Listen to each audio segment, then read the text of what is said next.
Ladies and gentlemen, what is up, Buffalo Fanatics? Z-Bot Rico. It's Rico and Bot on the BF postgame show. 15-game win streak snapped. Buffalo 30, KC 21. Let's go. Welcome in. We already have nearly 1,000 of you in here tonight. That number will grow as our confidence in the Bills continues to grow. They get it done in the biggest spot against them Chiefs. Rico, talk to me, baby. Woo! Ladies and gentlemen, welcome back to a show. Ladies, we broke arrows today. We broke arrows. These boys tried to shoot them. We said no mask. We broke them arrows and sent the backpack in Kansas City. Take your asses back to KC, baby. This is Buffalo. This is a Buffalo state of mind today, baby. Buffalo state of mind. What a win. What a gutsy win. What a gutsy defensive performance. If you haven't joined the big squad, let's go and join the big squad today, my man Kev. Folks, how are we feeling in this chat? I don't care what it is. Give me an emoji that you are feeling right now. Put it in the chat right this second. Even if you're a KC fan, throw it in the chat. Oh, boy, I'm pumped. I'm pumped. I don't care what anybody wants to tell me. You are not going to annoy me today. You can do anything you want, but you ain't going to take my victory feeling. This feels good. Hey, are you wearing sunglasses right now? You wearing sunglasses? I got them shades on right now, Rico, because I got to block out the BS I already got coming my way. Let me say something real quick. I already got Chiefs fans all up in my mentions. I'm sure they'll be out here today as well. They'll be out over the next coming days. Let me just say this. January is January. Today is today. Talk about it. I understand these Bills haven't gotten it done against that team in January, and it's all we want. And we know that today doesn't compare to anything that will be on the line when the playoffs come around. That team had not lost since last Christmas. I currently have a Christmas tree up right now in my living room. That is how long it's been since that Chiefs team has lost.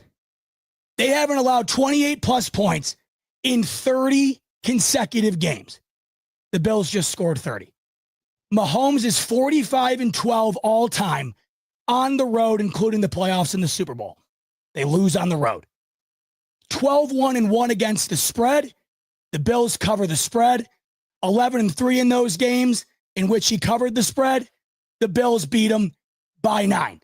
Do not let anybody rob you of the joy that you deserve to enjoy after what we just saw this afternoon, ladies and gentlemen. You have absolutely nailed that. Do not. We can't. Listen, we've circled this game. We have circled this game. Don't let anybody tell you that you did. We circled this game knowing the implications that it would have dealt to the Bills. This win, not only does it propel us into the AFC conversation, right? Top of the AFC. But this win gets us closer to that number 1 seed. You saw, you probably heard, and if you were there at the game, you absolutely felt the electricity of this game. The game clinching interception, the game walk-off run touchdown by Josh Allen. This game was full of great plays. And what did you expect? This is Kansas City, Buffalo, man. You got two of the best quarterbacks in the game, and they gave you a game. What a game it was. But guess what? We prevailed. And you know what annoys me the most is having conversation with folks about windows being closed, how many players we lost, and what we're not going to do this year, and what we're going to look like, and who surpassed us. The last time I checked, we're the number 1 team in the league right now, baby. We're the number 1 team in the league. Don't tell me no different. We're the number 1 team in the league right now. Talk to me nice. KC fans, if you win this, show some respect. We're going to talk some good things today. but you here to just shut up, zip it, and listen. What a Zip W. it and listen. That's the way we like it. But what a win today. What it does for the city of Buffalo, what it does for this team, what it does for the confidence. What it does for the NFL, Rico. Everyone wanted the Bills to do what they did today. Unless you live in the Kansas City region, you were hoping for what you saw today. That was a savior type moment, not just for us, but for the league. That team hadn't lost in nearly a calendar year. The Bills were the one to change it. That's what it is. I don't care what happened. I mean, obviously I do care. I shouldn't say that. But I don't care what anybody has to say about the matter. You can't take away from what the Bills just did to a team that always finds a way to win those games. Because you can't tell me that when Tyler Bass misses that extra point, and I had said all week, what did I say? The team that gets to 24 wins the football game. And it was set up like a storybook, 23-21, because there was a missed extra point. And the Bills wound up going for it on that fourth down late in the game and didn't get it. And you can't tell me that everyone on the planet who knows these Chiefs isn't thinking that the kicker that they signed off the street this week is going to go out there at some point and win this game 24-23. What the Bills showed you today was their ability to do what the Chiefs have shown you week in and week out for years now. Do the one or two things necessary in the biggest moments to win the football game. The Buffalo Bills did that today. That is why they're victorious. And my God, does it feel absolutely phenomenal. It does feel good. Now, let me say this. This game got off to a great start with the first play of the game and the Bills pick off Pat Mahomes. I said, okay, I see what type of game this is going to be. He throws a pick first throw to Taylor Rapp. Taylor Rapp takes it. We're like, okay, all right, everybody calm down. This is going to be a marathon. This is going to be a long game. Don't think that this game's over right then and there. How were you feeling when that first pick was thrown by Pat Mahomes, trying to okie doke and trying to toss that thing, and it overshoots the receiver, and here comes Taylor Rapp with the interception? Chat, how were you guys feeling when that took place? I was feeling terrific because I had thought the difference in this game would be the Bills defense giving the Bills offense the ability to score more than the Chiefs have been capable of recently. This is typically the games that the Chiefs, this is how they like to win. Scoring in the low 20s, finding a way to win late. So to immediately get that turnover and then cash it in the way that they did, right down the field, get into the end zone, I mean, it was massive. But of course, unlike the Colts game where you had a similar scenario, almost down to the exact type outcome, except Rapp ran it back to the end zone. You can't sit there, unlike the Colts game, and say, oh, that might be the difference in the ball game right there. I mean, that right there might have just won it. I don't know if the Colts are capable of overcoming a pick six on the first play. But in that moment, when they're showing you the graphics, Rico, the Chiefs have trailed in 9 of their 10 games this year, right? And they're 9-0. They were losing at halftime, and 4 of them were 4-0. So you're looking at that and you're stoked. But of course, you have to take it with a grain of salt. You do. But the Bills never let off the gas pedal, and they continued to play that game as if they were aware that every single drive was going to be necessary in order to culminate into a victory. Whereas maybe other games, you wouldn't get that type of effort or maybe that type of mindset because it might not be necessary. That was what I loved about them today. You go into the half with a lead. They went into the half last year in the divisional with a lead. And they came out and they continued to do what got them to that point in the second half, despite having a ton of issues offensively, which we'll talk about. Strap in. We got a ton to talk about. That was the beauty of it.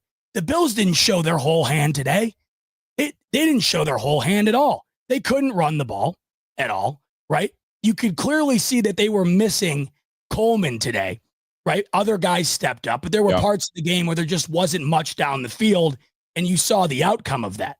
The ability, once again, Rico, to score 30 in a variety of different ways. I can't get over it, especially when you factor in that defense is as good as it gets in the league. When you factor in it had been nearly 2 calendar years since that team allowed the amount of points the Bills put up on them today.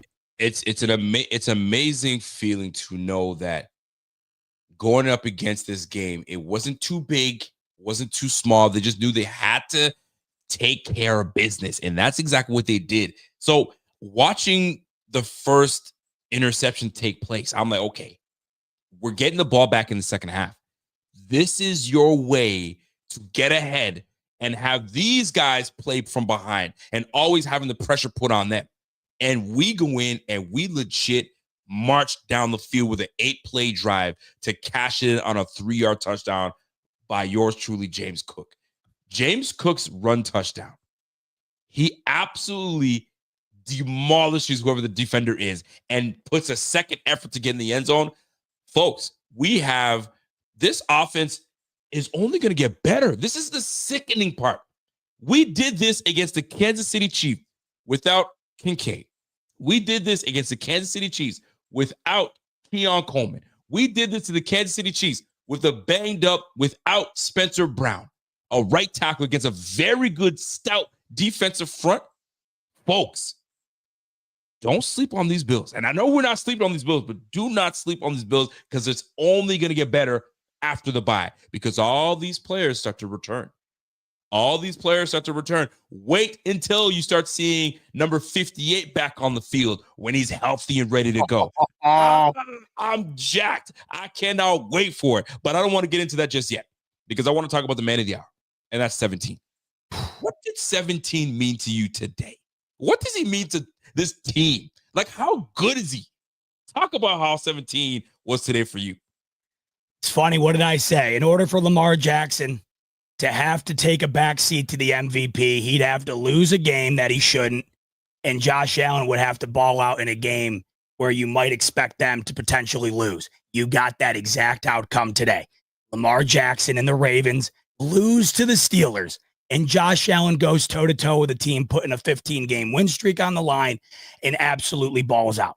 Now, yeah, did he have the missed throw to Quentin Morris? Of course. Did he have the interception where you're sitting there wondering, man, what the hell was that? Yeah. Right. But it's games like today where you know you're going to get the Superman. You look at the rushing statistics. This is where Joe Brady in these moments, he says, this is where we're going to take the training wheels off. Sometimes we'll put them on throughout the year because we don't find it necessary for Allen to run it 12 times against the Titans or the Colts or, insert whoever there, Jacksonville. Doesn't matter. This is the game where you want to do it. And he's done it successfully against these Colts, these Chiefs, every single time he's done it, especially when you factor in, Rico, they could not run the football today to save their life. James Cook had 20 yards on 9 carries. Ray Davis, 11 yards on 5. Ty Johnson, 18 yards on 5. So you do the quick math, Rico, and this Bills offense ran for less than 50 yards with their running backs on nearly 20 attempts. So what does that tell you? Josh Allen, without Keon Coleman, without Dalton Kincaid, without Spencer Brown, this one's on you, pal. And to overcome an interception, which he doesn't throw many against the Chiefs, to overcome a wide open ball down the field that could have potentially, put things away earlier, to be able to step up. And then in the 4th down moment, where last year, the big moment of the game where you got to get the first down, you got to get the touchdown, the score to win it. Allen played a terrific football game last year against the Chiefs in the divisional. Perfect game. Did everything that he could have possibly done for them to win it until the last moment. Tonight, it was in the last moment that not only does he make the play, but he makes one of the plays of the year. He makes a play, Rico, that will be on his career highlight reel when he eventually hangs it up. Tonight was the moment you see from Josh Allen when you realize there is no player in the league more valuable to his organization than 17 is to the Buffalo Bills. I can't tell you how pumped I am. Or when when Josh, I don't know about you, like I'm sitting on my couch going like this, like, okay, here we go. What are we going to do? Because we can't give the ball back to Pat Mahomes. We cannot. Yes. We can't, right? So we need to make something happen. And when Josh got that ball and he faked dump off and went right. And he started taking off. I saw, okay, he's going for the first. Not the first. He's going for the touch. He got in the end zone. I can't tell you how much I punched the air I wanted to just. Yes! My wife was upstairs. I could hear her stomping on the ground. Boom, boom, boom. So I knew she was watching. Bro, that was one of the best feelings. That feeling brought me back to the KC game against KC, obviously in the 13-second game, when we were just elated. Now, we take this feeling and we take knowing what this team has, and we duplicate, and we're gonna face this team again. We're going to face them again, and we know we can take them. We absolutely know we can play with the Kansas City Chiefs. It's been seen before. Every time we face them in the playoffs, it always comes down to last minute, except for the first divisional round AFC Championship game against them. Other than that, bro, I'm ecstatic. I'm ecstatic for this win. I love what Josh was able to do. But here's the big thing I got from Josh this game. So Josh went 27 for 40. All right. 13 incompletions and 262 yards, 6.6 yards a pop. At the beginning of the game, folks, we were going 3rd and 8, 3rd and 9, 3rd and 11. Like, it was starting to be disheartening to me, but we were cashing in. The biggest issue for us this year with Josh and this offense was receivers aren't doing enough. They're not getting the separation, et cetera, et cetera, et cetera, right? They're not converting on the third downs. Folks, we were converting 33% of our third downs. You've heard me just lament on that for weeks. The last 4 games, we've been hitting at a 50% rate. Today alone, we went 9 for 15. Ladies and gentlemen, we're converting. And what a difference it makes, because we had 34 minutes of time of possession. We kept Pat Mahomes on the sideline, and we handled business.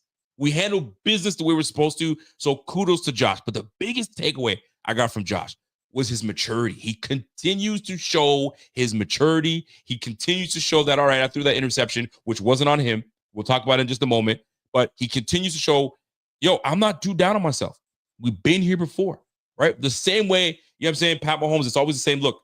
Hands in his thing, and just waits till his turn, right? Because he knew if he got that ball back, and Josh knew that too. If they got the ball back, it's a wrap. Let's call it what it is. It's a wrap. But Josh knew what he needed to do. He knows, I can't give the ball to my guy. I like you. We go golfing together. We do all the offseason stuff, but I need to do this in front of Bills Mafia. Bills Mafia is watching me. I need to ice this thing right now. And who better to ice the game than 17? Golly, man. Who better to ice the game than 17, man? I was jacked up, man. I was pumped. The minute we ended that, I said, this game match, they ain't gonna do anything. They ain't gonna do anything. Love JA17. Man, is he ever built for Buffalo? He's built to be Buffalo's quarterback. Golly, man. Talk to me now. Chat. Weren't you guys feeling the same way? In the chat, let me know. If you want your super chats written, guys, we will get to your super chats, by the way. We see a whole lot of them. They're all put to the side. We promise we will get to the super chats, but we want to kind of go through our thoughts and our post-game thoughts on this game, and we'll go from there. So going into this game, first quarter, you see what we're doing. What stood out to you what got us this win? What do you say stood out to you? Well, there's a variety of things. For one, they beat him in every facet of the game for the most part, right? More yards, more passing yards, somehow, and I can't believe this, somehow more rushing yards, despite being able to do anything. That was strictly on Josh Allen's shoulders. Big time. More yards per play, more first downs, better on third down, better on fourth down, more plays ran, less punts, less penalties, which was huge. These Bills have been up there with the 6 to 10 penalties a game. They had 3 today, right? Less turnovers, better time of possession. Rico, they beat him in every facet of the game. That was without Kincaid, without Coleman, without Spencer Brown, without Matt Milano. Yep. And they couldn't run the ball either. And they still scored 30 points. They snap a 15-game win streak. They win by 9. No one beats the Chiefs by that much. So there's just so much to take away from it. The one thing that stood out, that third down conversion rate, I'm so glad you brought it up. It was huge to me. The amount of times this team would just send James Cook into a brick wall and completely eliminate one of their downs, each and every set of downs, was nauseating. I couldn't believe it. Oh, every single set of downs, they would just run someone into the back of a wall, and they'd be 2nd and 9, 2nd and 11. And then they would try a swing route or something like that, and it would always come down to 3rd down.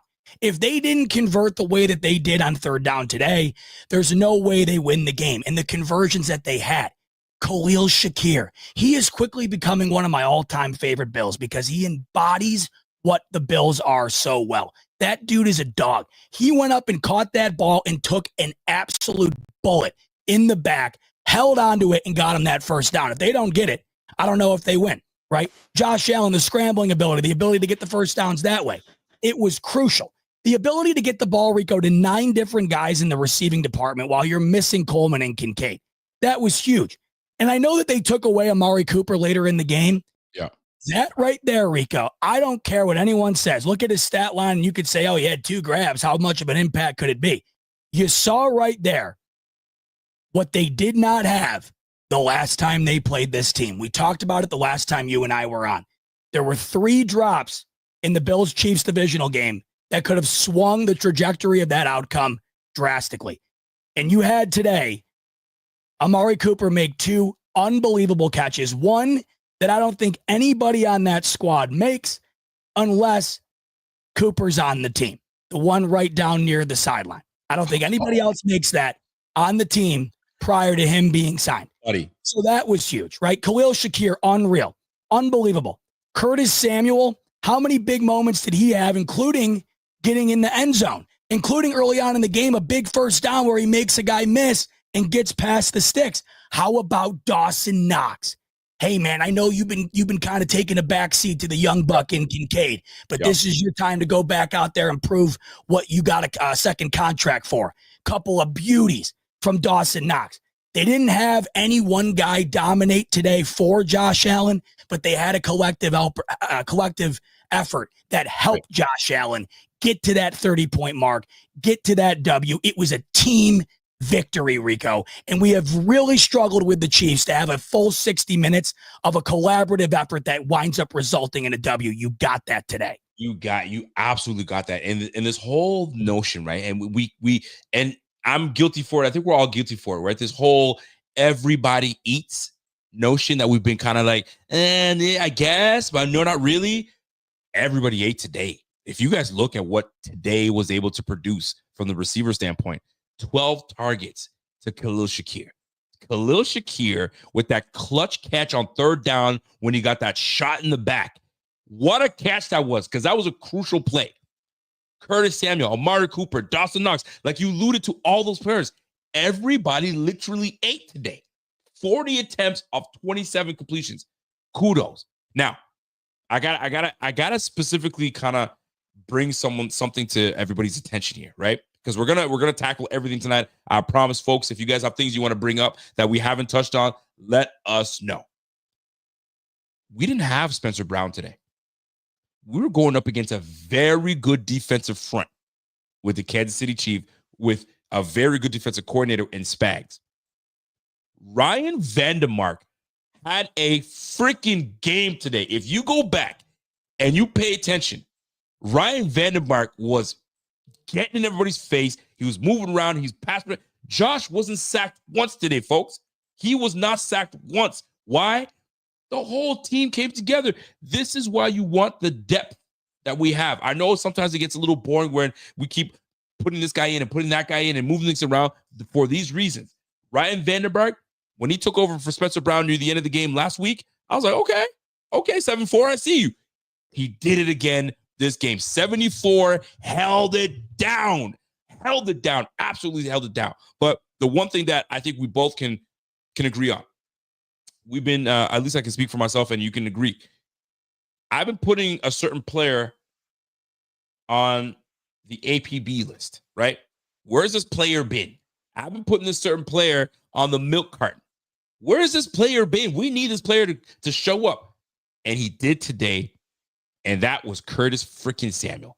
Buddy, Curtis Samuel showed up last week. We're like, okay, we see it. He got targeted 6 times last week. Okay, let's see what's going on.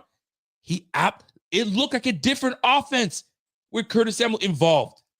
So my goodness. And he's athletic enough that he can make certain things happen.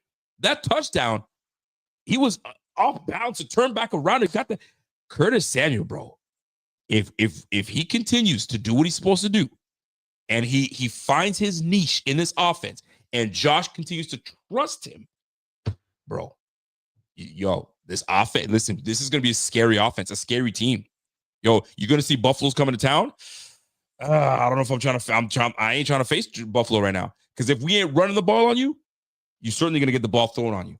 And now everybody's trying to find their space. But Amari Cooper is what sets this up. But Curtis Samuel absolutely showed up today. Absolutely showed up. But big shout out to Ryan Vandermark. You came in cold off the bench, and you kept my guy Josh upright alongside everybody else. Bro, typically you would attack that. You'd attack the weak link.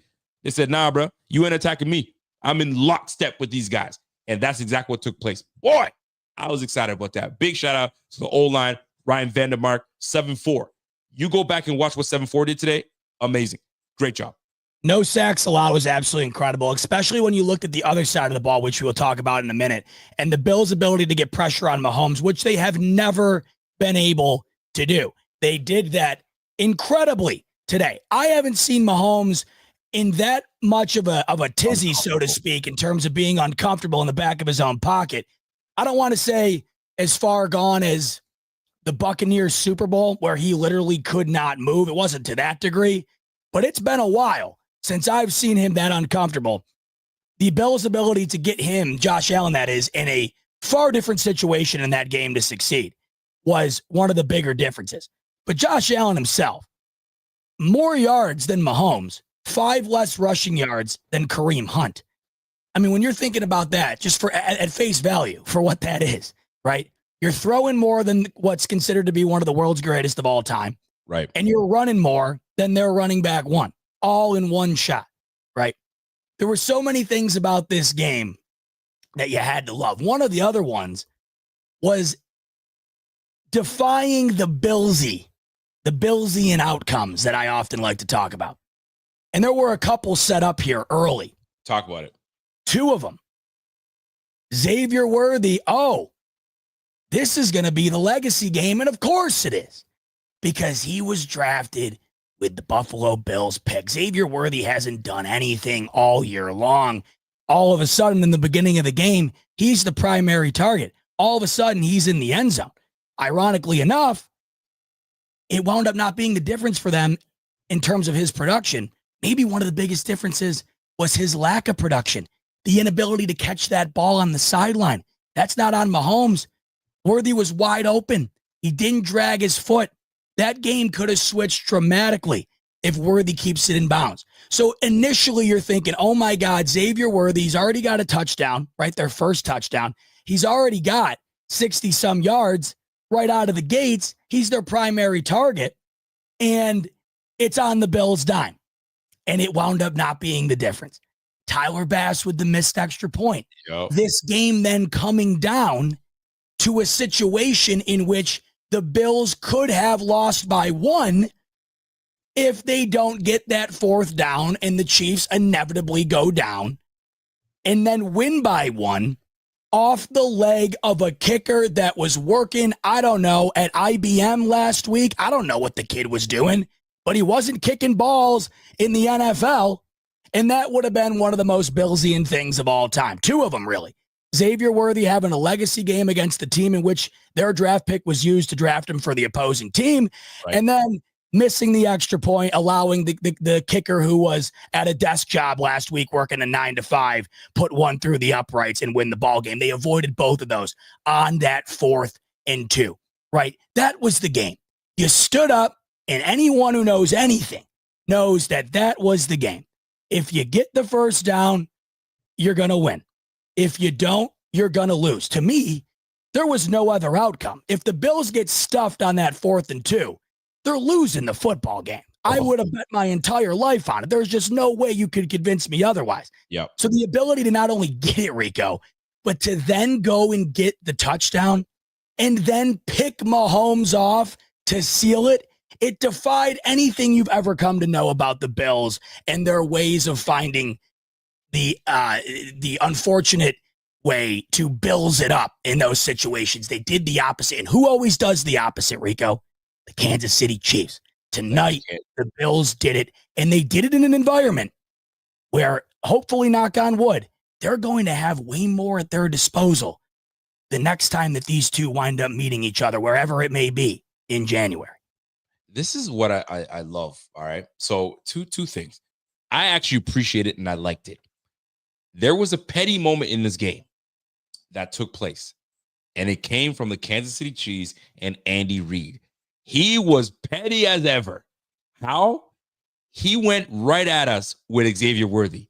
I'm going to give you a reverse to Xavier Worthy. I'm going to take my shots at Xavier Worthy. That was him saying, y'all effed up. You let me have this guy, I'm going to make him burn you, right? I'm going to make him burn you. But here's what I love about this defense. And this defense is a very possum defense. They play possum, right?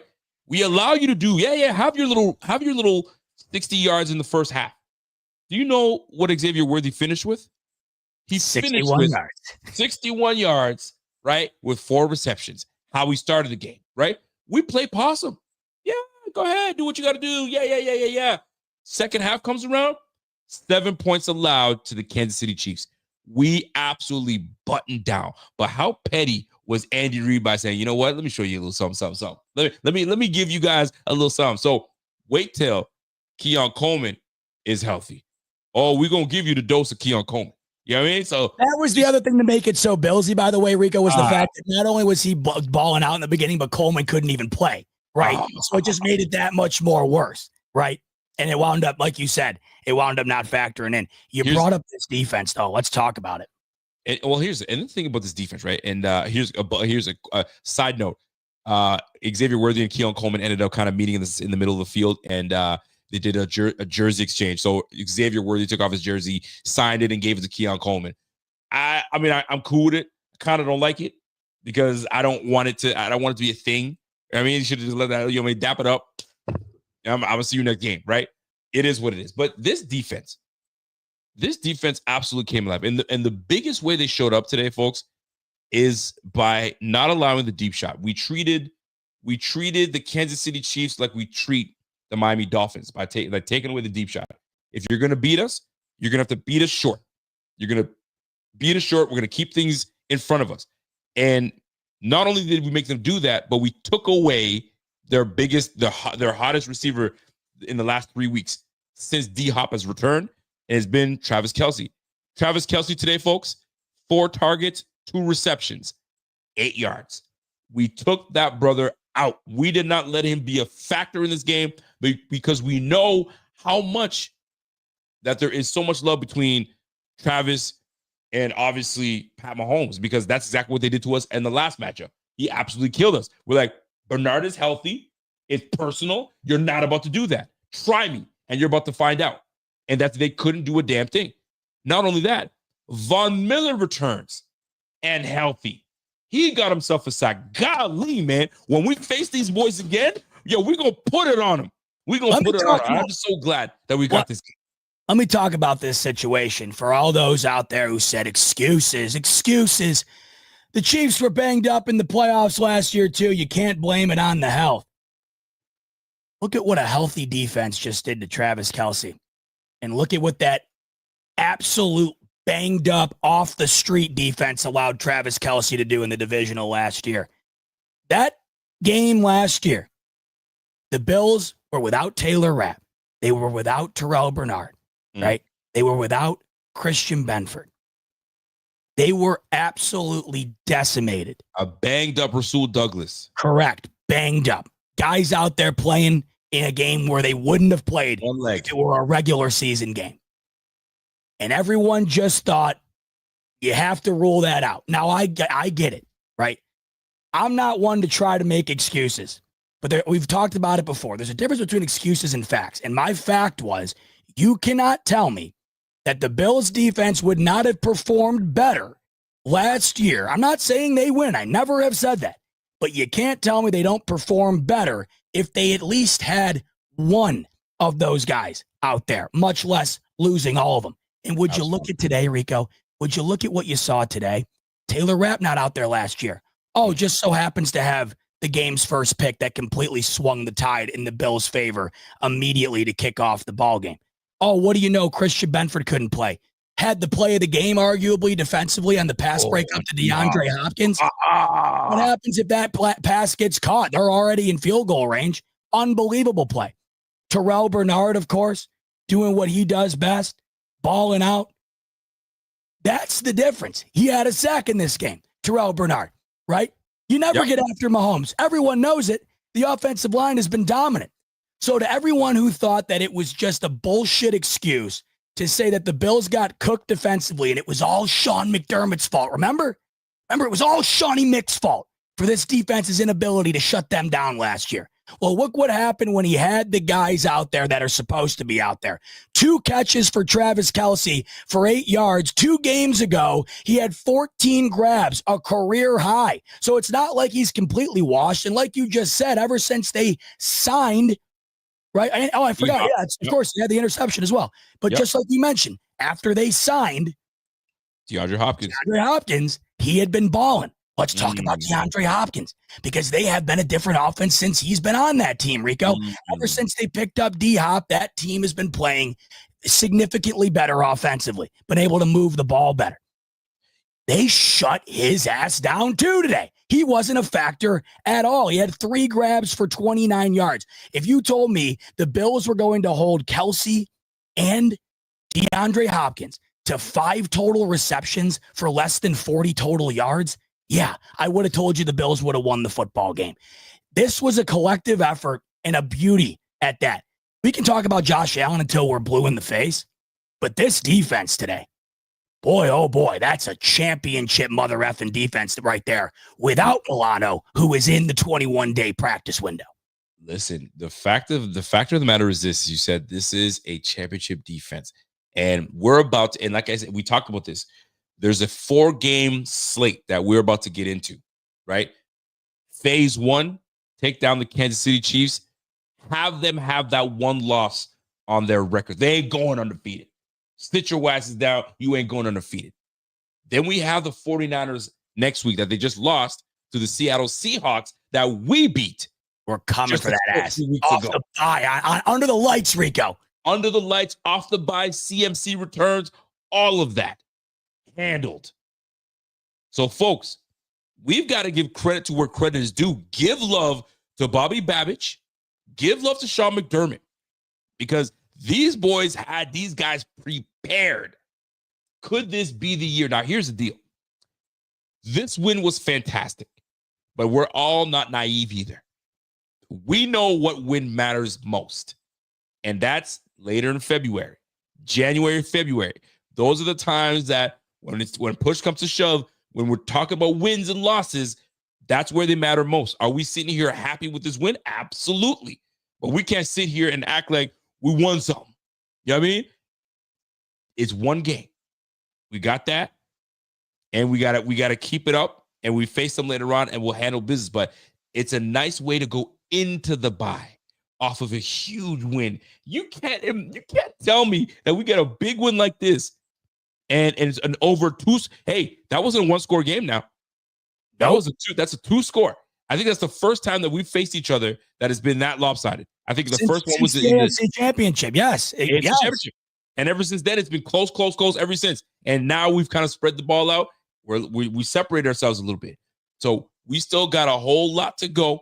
We still got a lot of things to clean up, because it wasn't all honky-dory. There were some plays. I mean, listen, like you said earlier, that big breakdown that we had in the defensive backfield where Xavier Worthy, if he didn't tiptoe himself inside, bro, it's a big chunk play. Huge. That's a big chunk play. So this was huge. Actually, you know what? That's a great call, by the way. 38-20 a few years ago. You're right. Yeah, we trounced on that day. Oh, yeah, right season. Yeah, it was COVID year, right? There was no fans in the stands for that. It was Buffalo. It was great.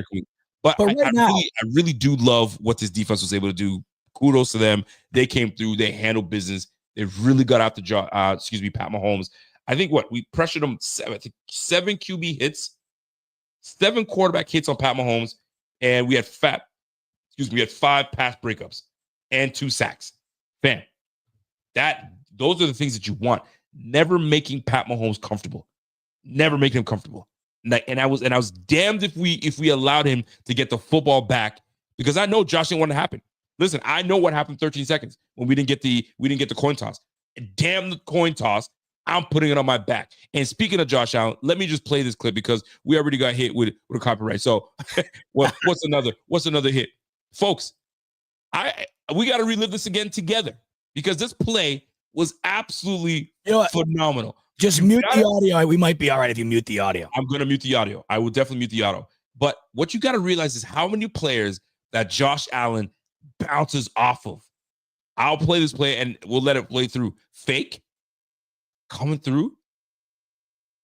I mean, for God's sake. 1, 2, 3. If you were to edit that video, you could edit that video and put Barry Sanders in there with the exact same run, and I don't think anybody would look at it any differently. I mean, look at that. Look at that. And you want to know what? That wasn't the design play. It looked like the design was to fake the out to the left and go to Shakir on the dump at the sticks. Let's go back. What did you say? There's a dump here somewhat? Watch. So I think the play, that was the first read. But it could have been that was meant to be faked, because the Chiefs clearly know the Bills have ran that play ad nauseum, and it's worked very well. Oh, that's Cooper right here. I think it's designed for Shakir. Hit play.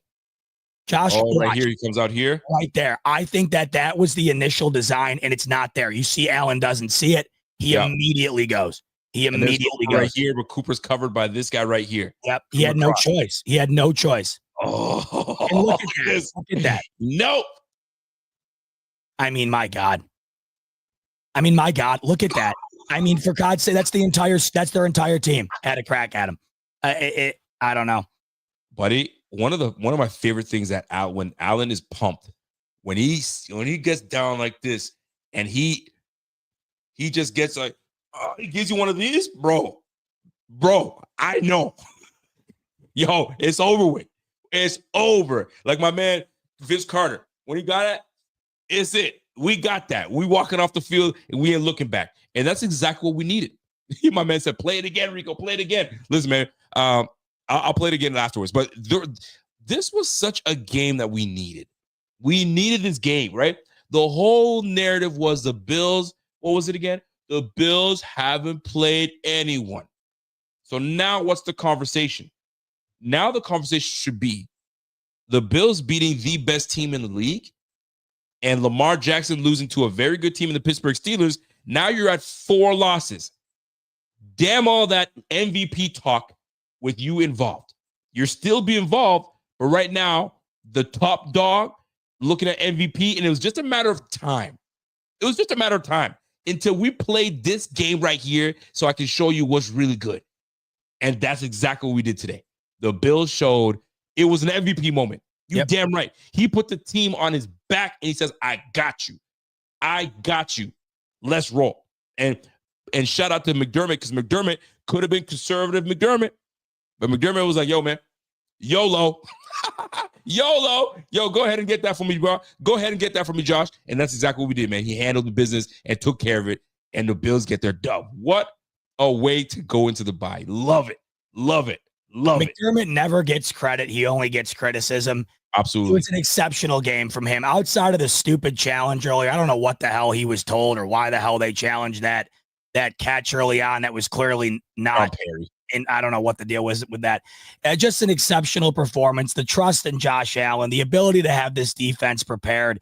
An all-around incredible performance. Like I said earlier, and like you said, it wasn't just a collective performance on the field, but it was a collective performance on the sideline as well. All phases of the game came together for the Bills in this one to really put together a performance like you just saw, because you're not going to win against those Chiefs unless you have that. And that's what they had today. And that type of play today, that type of coaching today, that's going to beat any team in the league on any given Sunday. You're going to have the other team give you their best crack in order to win it. And today, I think the Chiefs, I mean, I don't know if they gave their best crack or not, but Rico, did they ever give their best crack? I mean, really, every single week, the Chiefs just play like they just did and they win.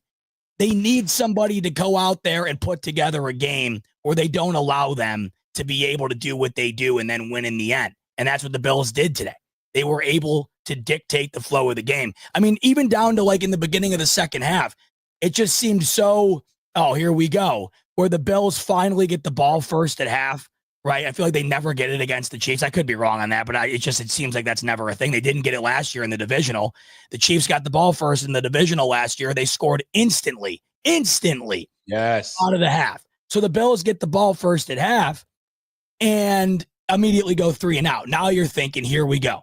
Bills defense immediately forces a stop. And then the Bills were able to find a way from there to get to that 2-score lead. And that's what you need against these Chiefs. If you're going to keep it at a 1-score game all the way till the end, the odds of you losing are significantly high because the Chiefs find a way to win those games way more often than they lose them. So for their ability to end it with the 2-minute mark still on the clock without Mahomes having you could say they had a chance, but come on, not the chance that they've left them in the past. They would have had to have gone, scored a touchdown, get a 2-point conversion, and score again. Yep. They put that game away today. They absolutely did. So speaking of putting the game away, we got a chance to catch up with Mr. Coach himself, McDermott. He had a little pep talk for his squad at the end. I'm actually looking forward to hearing what he had to say. I love McDermott in these moments because he's like a little child again. And you can just see his smile right now. I don't know what he's about to say to his team, but I'm sure it's going to be great. Let's take a listen, see what he's got to say. Look at that. All right, hey, listen, man. I'm going to tell you what, that is a heck of a win at home, 9-2, baby. Let's go, baby. All of us, right? They throw a punch, man. We didn't go anywhere. And you finished 17. You're freaking. Got a boy.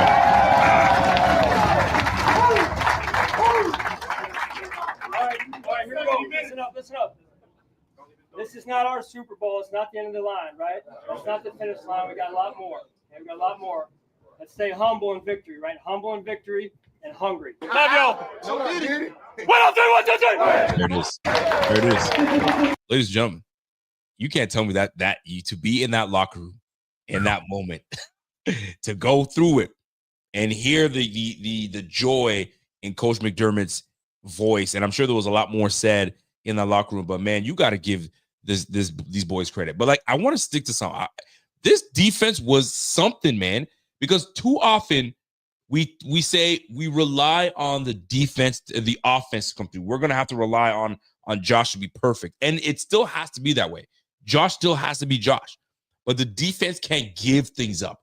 And we continue to be the best team in taking the ball away. We forced 2 takeaways today. One to get the ball started and get us back on the clock and back on the board with giving the ball to Josh. And Josh comes in 8 plays later, boom, touchdown, James Cook. And then we end the game with a takeaway. Bro, this defense is opportunistic. You got to give love to this defense. They really came through. The leading tackler today was Terrell Bernard, 1 sack, 1 tackle for loss, and he had a pass breakup, and then he had a QB hit with an interception. This boy is nasty. Taron Johnson, 6 tackles total, was on it. You didn't really hear much from D-Hop. You didn't really hear much because D-Hop does play in the slot a lot, but you didn't really hear much from a lot of these guys like Xavier Worthy after that. After second half, man, it's over with. We locked things down. Taylor Rapp got banged up. We'll see how banged up he is if he comes in next week. AJ Epinesa was getting involved. Dorian Williams did the job. Cam Lewis. Let me tell you how good Cam Lewis was today. He replaced Taylor Rapp after Taylor Rapp got hurt, and he had 3 tackles in this game. But all 3 tackles were crucial tackles. He shot in out of nowhere to make big defensive stops, and then he makes a big defensive bat down. On top of that, bro, kudos to this whole defense. Kudos to our guy, Russell Douglas, Cam Lewis, Christian Benford, like you alluded to earlier today, DaQuan Jones, Ed Oliver. I've been calling out Ed Oliver since last week. All week, I've been calling him out. Bro, I need you, bro. If you need to show and be the disruptor that Chris Jones is for the Kansas City Chiefs. We need you to be that guy in this game. And Ed Oliver answered the bell. He was relentless. He was in there. He wasn't stopping. You knew how important this game was. This game was something. He needed to show up. Chris Jones is just that good. He's just that good. He's that good. But I'm telling you right now, Cam Lewis showed up. You had Von Miller show up. You had Ed Oliver show up. AJ Epinesa showed up. We talk about, oh, we don't get enough pressure. The Bills don't get enough pressure. How much pressure I want? I said this to y'all last time. We are a top 10 teams in getting sacks. But yet, we don't get no pressure. We're one of the worst defense. Bro, we're a better defense than people want to give us credit for, and we proved it, and we showed it today against the second best team in the AFC. Bro, kudos to the Bills. Babbage, McDermott, everyone freaking came through and handled business like they're supposed to. Who want next? That's what I got to say is who want next. Good job, defense. Y'all came through. Well done. You know what's crazy about this one is that you could argue that the Bills played better in a variety of facets last year offensively in the divisional game and still lost. You could argue that you said earlier Josh Allen has to play mistake-free football in order for this team to beat the Chiefs. He didn't play mistake-free football today. He missed Quentin Morris on that wide open ball. He had an interception. Allen hasn't thrown an interception against the Chiefs the last few times that they've played.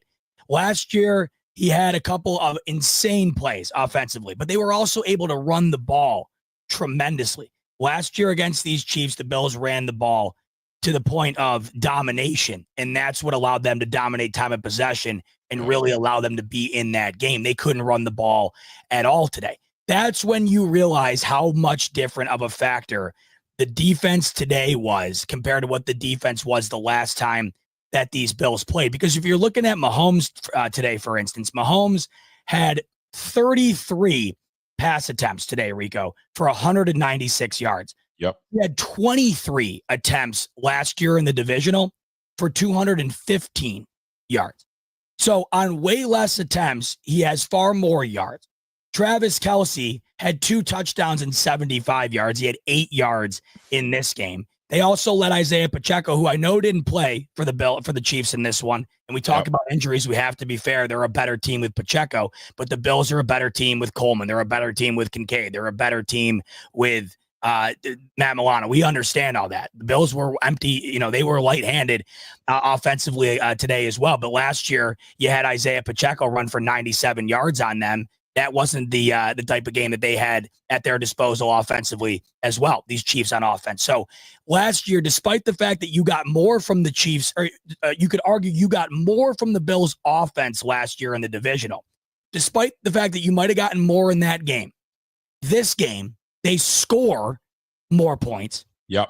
They win, and they win by more than one score, and they hold the Chiefs to 21 as compared to the 27 of last year. The defense in this game, you noticed today, it was all you needed to see when you compare this game to the last game, because all of these games against the Chiefs, they're more or less the same game. We know exactly what's going to happen. Yep. That was the biggest difference here. Yeah, Josh Allen played incredible. Yeah, they scored 30 points. But this defense, that was the biggest difference between what the Bills would have been able to do a season ago and what they were able to do today. And you're hoping it transfers into the playoffs. Fantastic point. And this is, we're going to need a lot of that as the season actually matures, right? As we get into these maybe insignificant games down the road and these tough games coming up. I kind of like how this schedule is coming along now, because we just got a huge win against the Kansas City Chiefs. And then now we get the 49ers. And then we get the LA Rams, I believe. And then a tough opponent after that. I can't remember who. Lions. And the Lions, the Detroit Lions, right? That's looking like the game of the year right now. I mean, I don't know who's playing better football in the league right now than those two teams. Listen, and I'm kind of peeved at the Lions, because I don't want people to give them all the credit because they put 52 points up on the Jacksonville Jaguars. Last time I checked, we put up 47 on these boys, right? So, did you beating the Jacksonville Jaguars, especially now when they don't even have their quarterback and all that stuff? That's different. We had them when they're fully loaded, ready to go. We hung 47 on them. So the Lions beating up on these Jacksonville Jaguars late. Listen, we see you. We'll see you in a few weeks. But I do want to play some here for you folks to give you guys a bit of a laugh. Also to kind of, you know what I mean? Almost every fan is like this. This was me. This was Bot. This was you, Bills Mafia. Let my guy P Money show you what he was going through while watching this game.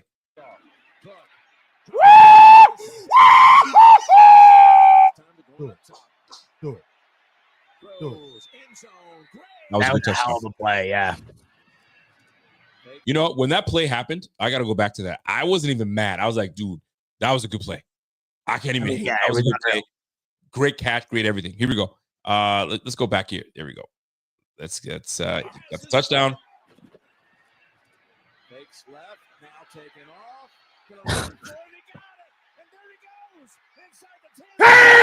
Hold on.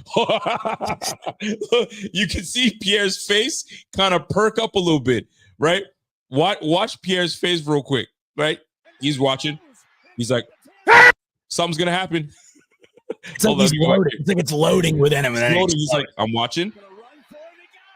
There's his face right there. He's ready to go.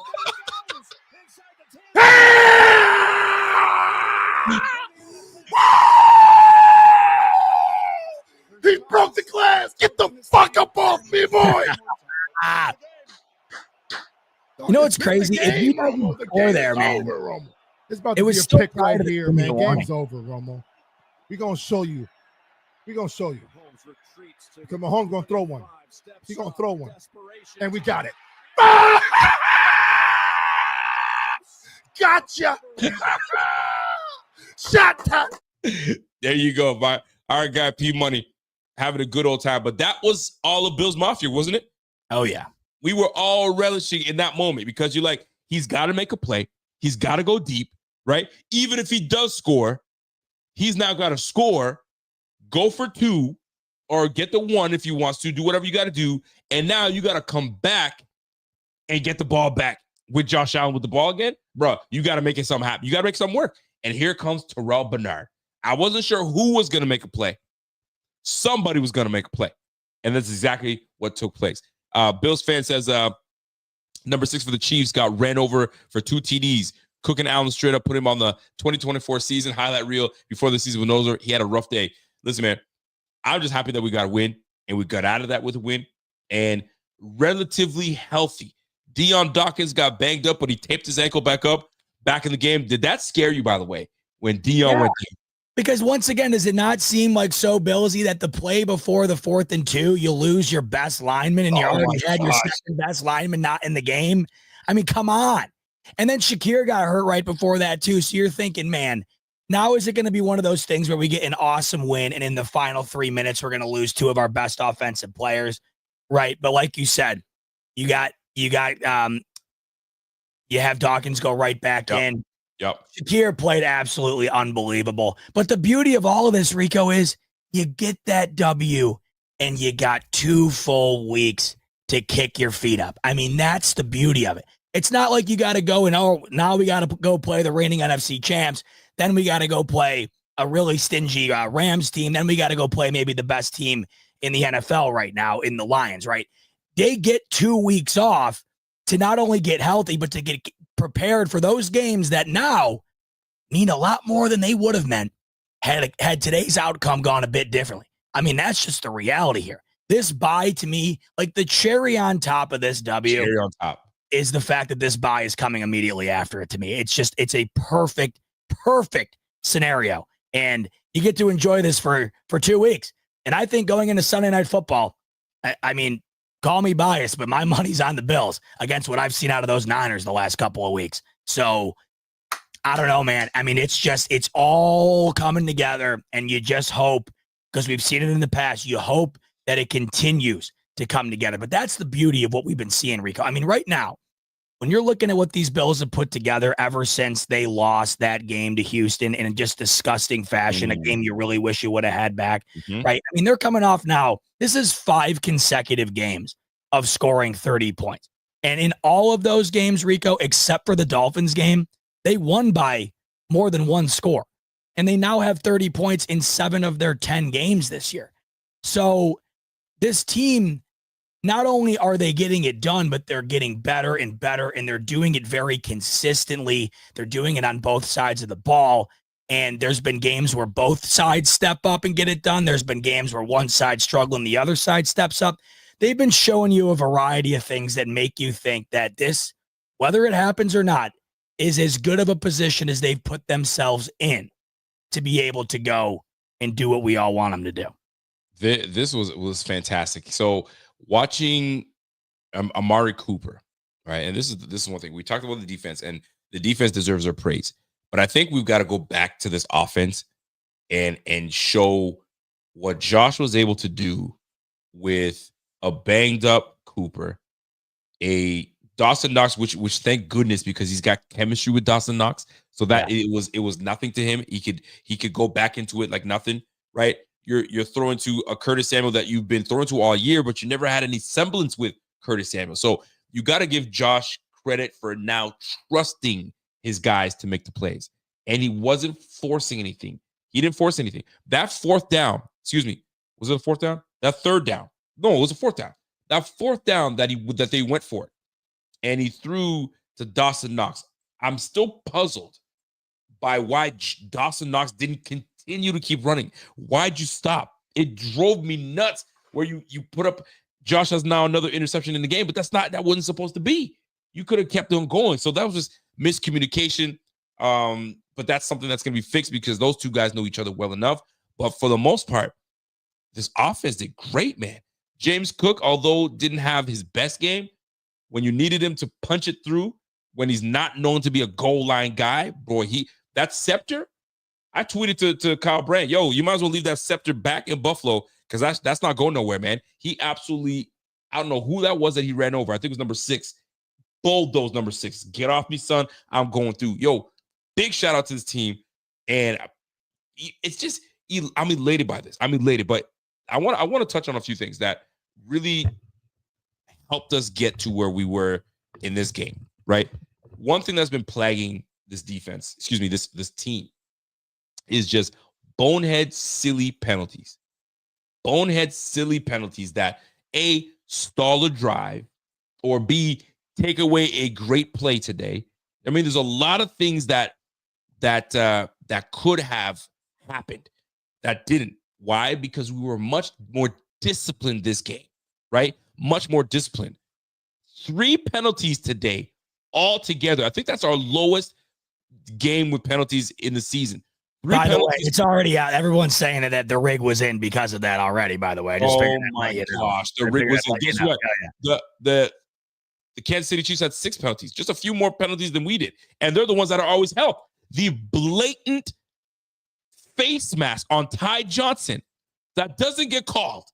That brother pulled this thing and turned him all the way around. No running back turns his head around, or anybody like holding the football, trying to get somewhere. They want to turn them around to see what's next or what's behind me. Heck no. Call the flag. Unbelievable. Just like certain calls that were not called today is unbelievable. The fact of the matter is this: 3 penalties for the Bills. It didn't deter us from anything. We didn't get the laundry on the play. And what was crucial is that big play that Pat Mahomes threw to get a first down. I think it was to D-Hop. I don't know who it was. Call back on a holding call. Bro, they've been holding us all game long. All game long they were holding, protecting Pat Mahomes. It just wasn't enough because why? You got an elite quarterback on the other end.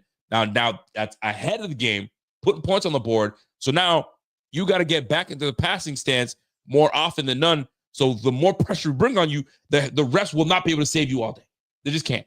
They can't. You tried it. The referees tried it, but it didn't happen this time. So excuse be damned. Yeah, and to me, one of the bigger ones of the game for them was so blatant. The pass interference on Curtis Samuel. They literally tackled him. Oh, gosh, yeah. Before he went out. Like that was, so there's a lot of these are like, you could say, oh, why would they throw it there? A lot of people are saying that the Bills got lucky in not getting a flag thrown on Hollins when Samuel scored his touchdown. Well, yeah, but then what about the face mask that they missed? Like that happens all the time. But like a couple of those flags for KC were blatant, where they're not just throwing it for the sake of throwing it. I mean, there was 9 total penalties. Yeah, the Chiefs had 3 more than the Bills, but I mean, we've been used to the Bills having like 8 to 10 plus, and the other team that they play typically has a crap ton of them too. It's usually just awful on both sides. So it wasn't like it was dramatic on one way or the other. You could argue each side had a missed call. Each side had a call that was blatant and should have been called. And I think that there wasn't a massive discrepancy, when it came to that. But the one that I thought was the biggest one was obviously the most obvious, and it was that pass interference on Samuel that allowed the Bills to keep the drive going. There's one thing in this game. I mean, that was great. You want to see that continue, because that's one thing that I've been, there's been so much the Bills have been doing great recently that you kind of have to nitpick a bit to find something that you would like to see significantly change. That to me was one, because it's been pretty consistent in their inability to avoid flags. The one thing that I'm hoping changes the next time that this team has to inevitably face them if they want to get to the Super Bowl, Joe Brady's first and second down play calling needs to be significantly better. I don't know what it was today, but the inability to recognize that running the ball off tackle up the middle was just not working. Now, there's part of me that wonders, and I know that we consider Andy Reid to do this, whether or not it's true or not, we'll never know, I guess. But we always have thought, man, doesn't it feel like the Chiefs they do whatever they got to do to get out with a victory or close to it. And then when it comes to the playoffs, they have this, that, and the third that they pull out of the back of the closet that winds up getting it done for them.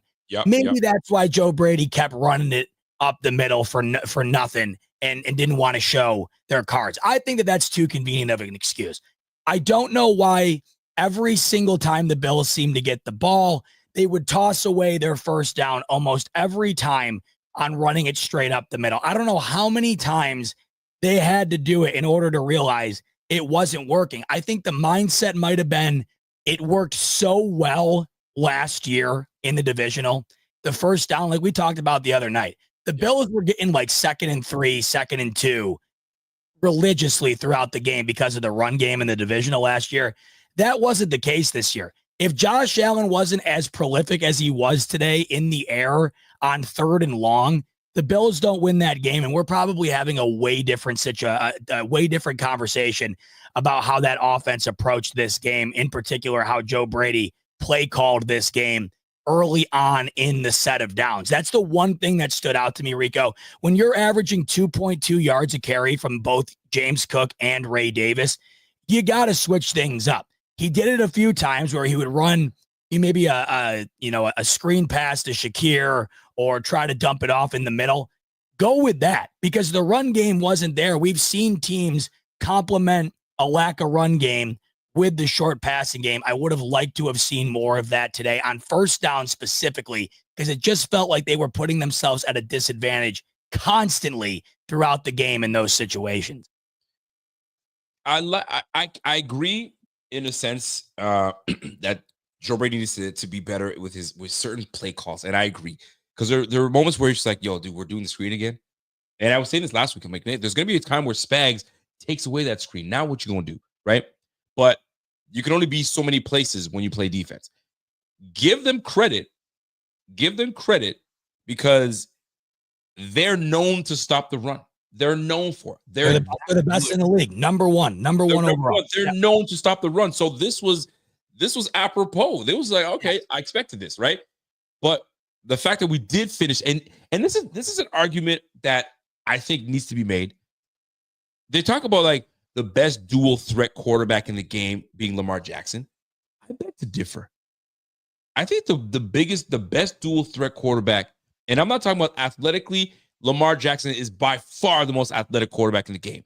But dual threat that can you have fear in him throwing the football and fear in him taking off. He's up there with Lamar Jackson. It's just not Lamar Jackson, because the fear that Josh Allen puts into a defense, they're frustrated. He did it last week, 2nd and 19 against the Colts. The Colts are like, there ain't no way. This guy drops down and gets 21 yards on a run. You're kidding me. 26 yards on a walk-off touchdown against the best run defense team in the game. Bro, best dual threat. I'll put my name on it. Best dual threat quarterback in the game as Josh Allen. Love Lamar Jackson. Everyone knows I love it, but I'm putting my name on that. Best dual threat. If you want to toe-to-toe, who you fearful of throwing the football, Lamar or Josh Allen? You definitely going to say Josh Allen. Running the football, who's athletic? Give it to him. But team on the line where you don't know what's going to take place and what's going to happen, you've got to account for Josh Allen run the football. You got to. You can't just treat him like a pocket quarterback because he'll kill you. And the Kansas City Chiefs learned today. He'll kill you. That's and exactly he's what he did, man. unreal against the blitz too. Like just unbelievable. And, it also feels like with Lamar, his pass game has always been benefited by a very good run game, where it feels like Allen's pass game has been what it was for a long time without having a run game. Now you're seeing how much different it can be. I've always looked at Lamar and Allen. It's so hard for me to compare the two because they're so different, where like Allen will do what he just did there, or he'll like run over a guy, whereas Lamar will do what he did last week, where he'll scamper down the sideline and turn a 20-yard loss somehow into being on the 1-yard line. It's just different. I don't think it's that hot of a take, though. I mean, I think Allen easily could be considered maybe the best dual threat quarterback of all time. I do think it comes down to those two. You're certainly watching some of the best to ever do it when it comes to that. But yeah, like tonight, the fact that the Chiefs haven't allowed a rusher of more than 60 yards individually all year, and Allen was the one that came just as close as anyone has all year to doing it, including Lamar Jackson, who they played in week 1. It just goes to show you. And that's what I do love about Joe Brady, to give him credit. I know I said I didn't particularly love going back to a well that felt like it was completely dried up in this game.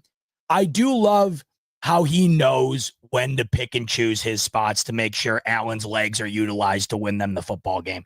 They have gotten so good at determining when to do it, when it's worth doing it, and, why should we do this here as opposed to maybe not doing it. He had 12 rushes in this game. I don't think he's had that many rushes all year long.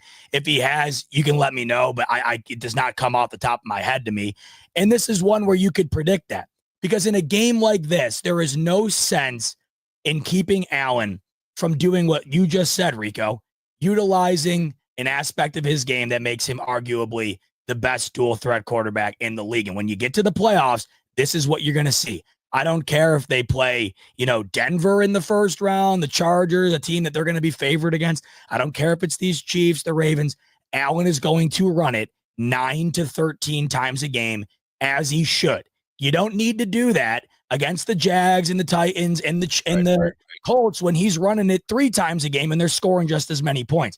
This is when you do it. They've gotten really good at picking and choosing those spots. And man, Allen has gotten really good at doing it in the most pivotal moments. We go back to the Jets game, Rico, Monday Night Football. Don't you remember? Bills. By the way, that's the most carries. That's the most carries. I figured, because they haven't had to do it. And we've been loving that. Right. Yep. We talked about going into the year, we had predicted the stat line. And I remember you had said that you were thinking lower numbers. And I thought, I figured it might be higher because of the amount that Joe Brady ran him last year. But then I don't think I considered just how much they needed him to run last year to make the playoffs, because they were not in position to make the playoffs. And Joe Brady treated every game like the playoffs. And what do they do in those type of games? Like today, they run the ball with Josh Allen. So I think that's what you can expect to see from them in these big games. And of course, why wouldn't you? But those moments, like I was just mentioning, that 4th down against the Jets where they had to ice it, Allen took the matter into his own hands off the edge to get the first down. And I'll never forget on that clip, you look to the sideline, you have to zoom in a bit. But if you go back and watch that clip where Allen ends it, there's 2 defenders on the sideline for the Jets, and they're just, one of them just freaks out. Another one goes like this. Yeah, it's just like, because there's nothing you can do. And there, it's like, he can do that. I think Mahomes can do that. Now, to that extent, I don't know. I don't think he has the speed or the strength maybe to do that. But Mahomes can scramble regardless. He just did what one of 3 guys in the league can do, and he won the football game doing it. It's a marvel to watch. We are lucky mother effers in Buffalo to have that guy on our side. Truly unbelievable. And you were talking about Josh Allen being clutch earlier and how great he was. You have to understand that last series was a 12-play drive.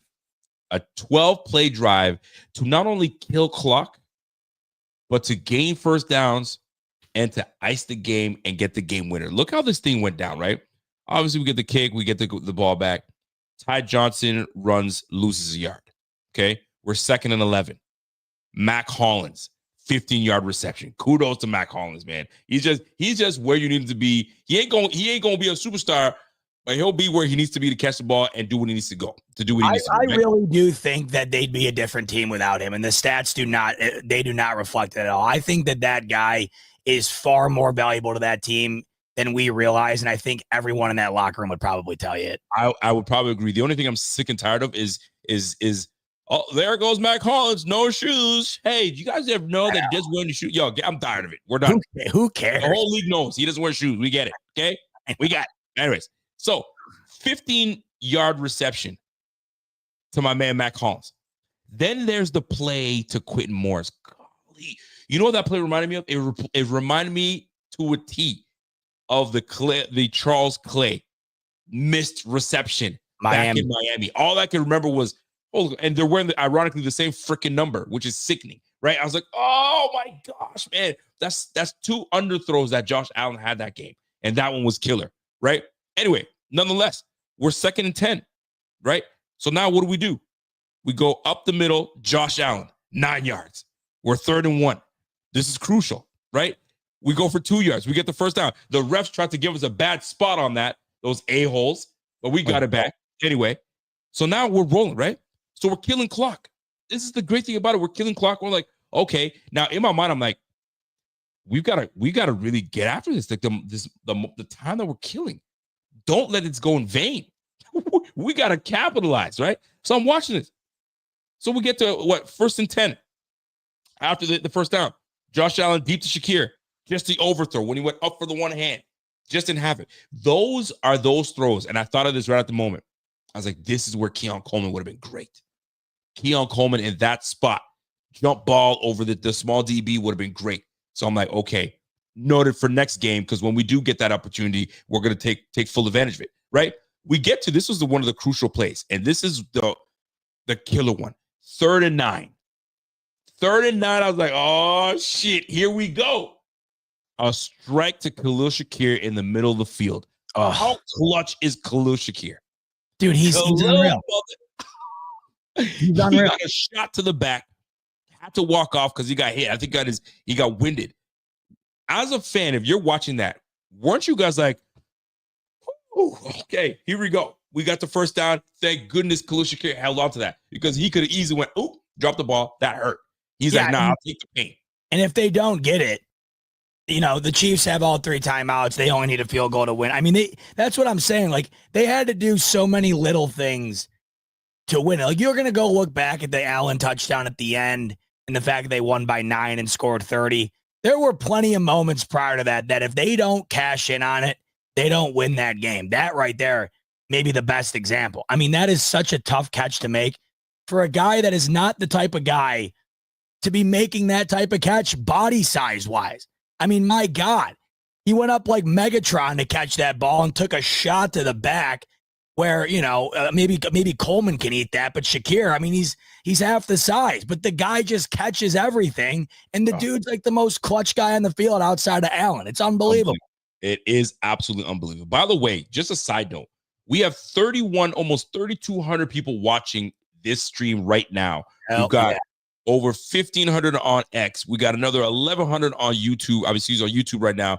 We got a few more on other social media platforms. Folks, do us a favor. If you followed us before and you're now coming back, smash that like as you're here. Let's get these views up. Let's get the algorithms going here. And not only that, if you have not subscribed to the channel, this is your chance to subscribe to the channel and support the channel. We're trying to hit 30,000 followers and subscribers on this channel. Do us a favor. Show some love. Show some love. Hit that like, smash that like, and get that subscribe button going. Let's roll. Now, I got to ask you, folks, and this is for you. Going into this game, halftime's happening. We're down 1. All right. Your mindset going into the second half, getting the ball back. Yeah. Were you nervous in a way? Were you always feeling, nah, the Bills are winning this game? No matter what, the Bills are winning this? Or were you right on the fence? We're like, I don't know. Yeah, of course I'm on the fence. I'll never not be on the fence against the Chiefs, ever. And you go back to last year, the Bills were leading at half in the divisional. They outplayed them the entire half. The thing that killed me is the Bills outplayed the Chiefs that first half. Probably, I would say, for 90% of it, 80% of it. And, if it wasn't for a great drive prior to the half, they would have been losing by a point going into the locker room. That's just what this team is. That's how they win these games. The Bills were the better team for 30 minutes of football, and, they were up by 2 going into the half. The way I looked at it, Rico, my overall mindset on the rest of the game and how I was going to think it was going to go was based on how they looked on that drive coming out of the locker room. I thought it was awesome that the Bills were able, despite allowing the touchdown before half, the fact that they were able to go get a field goal and then got the ball first in the second half, I thought it was a perfect opportunity to dictate the game and do what they haven't done, and that's really put them in a position where they don't have to just score once to win the football game. They're going to have to do it multiple times. Yes. And when they came out, Rico, and they immediately went 3 and out and didn't even have the ball for 50 full seconds, yeah, I'm thinking, here we go. They ball out for a half, and as soon as you get the opportunity to really start putting the dagger in, you let up a little bit. And that, to me, was when my nerves really started to grow. Also, too, by the way, that didn't wind up mattering because the defense got their stop, which was huge. You had to do that. And then the Bills finally were able to do what I was hoping would be the difference in the game. It wound up being the difference in the game. They went and got that next score to be able to make it a 2-point or 2-possession game. But isn't it unbelievable? Isn't it unbelievable? No matter how bad that this offense looks throughout the game, no matter whether Travis Kelce isn't a factor, Hopkins isn't a factor, Mahomes isn't on his A game, whatever. As soon as they get into a spot where it feels like you got them, they turn into the best thing you've ever seen. So the Bills go up by 2 scores, Rico. Yeah. They walk down the field in a way they hadn't all game. So to answer your question, there wasn't a moment I wasn't nervous until Allen ran that ball into the end zone to finish it off. Not a moment, because it's the Chiefs, dude. I have not earned the right to have any bit of relaxation until that clock hits all zeros. There's just no way. You're absolutely right with that, man. It's got to hit triple zeros because we know better. Yes. We absolutely know better to think no that it's over with. Yeah, I mean, no one knows better than us. No doubt. And you know what? It's funny that you mentioned that because like him marching down the field with such ease. Yes. To put up points on the board. No different than with Lamar Jackson. Lamar Jackson down 8 points. He needed to march his team down the field and score. They did that. And you think one of the best defenses in the game is certainly going to stop Lamar Jackson. Are you kidding me? There's something. There's when something's on the line, you're just destined not to stop it. Like they weren't going to stop Josh Allen today. It was destined for him to get through that. He knew he was going to get through that. It's over and done with. It's just the way it rolls. Now, earlier today, they asked Amari Cooper what it felt like being on the sideline and being on a team when you're witnessing something so fantastic in what Josh Allen was able to do today. Listen to his response right here. When you're a kid, man, and you're dreaming of football, this is the stage that you dream about. You don't really dream about the games that aren't meaningful. You're dreaming about the meaningful games against the best teams. So we were in it, and it doesn't come around that often, especially if you aren't on, a very good team. And, any player who's been in this league a long time, most of the guys haven't always been on good teams. That's just how it swings in this league. So to answer your question, the Josh Allen experience with this magnitude, it's been phenomenal, man. Like I said before, he's a great player. The old adage, big time players make big time plays in big time situations, and that's exactly what he did. So wait till listen. Oh man. Wait till these two get on the same page, like where it's 1-2. Bro, this is gonna be a dangerous offense to deal with. I'm telling you, man. You got to deal with Khalil. You got to deal with Cooper when he's healthy and absolutely knows exactly what he's doing in this offense. And he just got here like less than a month ago, right? Then you got to deal with Kincaid when he comes back. James Cook is in his own right now. This old line is playing absolutely phenomenal ball. Bro, watch the fuck out. I don't want to cuss here, but watch out, bro. This team was going to be a nasty team to deal with. You don't want to deal with this team, man. And we're only coming on now. We're only, what is this, 5 games in a row now? 6. Damn. You know- Look at you correcting me now. 6. There's a lot of people that think that Amari Cooper doesn't want to be there for some reason. I don't know why. There's a lot of people that think Amari Cooper might have been like maybe sitting on this injury a little longer than he would have. My whole thought process is the last guy on earth who wouldn't want to be there would be this man right here, who has been one of the more underrated players in the league. If he had a personality like Odell Beckham Jr., right, or Diggs or whatever, you would consider him like one of the best in the league. Some already do when you talk to people that have actually played against him, but because of his personality, keeps to himself. As I've mentioned before, Nick Saban said the entire time he was at Alabama, he doesn't think he ever had a conversation with him. Because of that, I think that people assume a variety of things because he's not outgoing or because he doesn't express himself like the majority of wide receivers we've come accustomed to seeing express themselves. That right there, not only does that give you proof, but what you didn't even need to see that to know the guy was in Dallas, of course, who have been perpetual losers forever, right? The Vegas Raiders, of course, same outcome. And then the Cleveland Browns, who right now are arguably one of the most dysfunctional franchises in all 4 major sports in America here. Okay. He then goes to the Bills and they haven't lost since. They have not lost since Amari Cooper has gone to the Bills, if I'm not mistaken, correct? I don't. We're on the win streak, boy. They have not lost since he's been on the team. He is now playing with a Hall of Fame quarterback. He is on a team that's on their best start in 30 years. He's on a team that has one of the best chances to go to the Super Bowl. If he doesn't want to be on that team, well, then he doesn't want to be on any team. So that has never been the case. And today, I'll tell you, once again, I know he only had 2 catches. I don't know if the game goes the way it does if he doesn't set the tone the way he did in the first half with those 2 catches. Those were 2 of the biggest catches of the game. And you just mentioned it. You saw the flashes of what this will look like when they do get it going, because this was only his 3rd game out there with Josh Allen. He has yet to have another game since joining him when he has the full health of this entire roster out there in terms of Josh Allen's weapons around him. Today, he made 2 unbelievable catches. These Bills have been great this year at getting the most out of guys in individual moments and not having to have the bulk of one player's share of the targets be the difference in the game.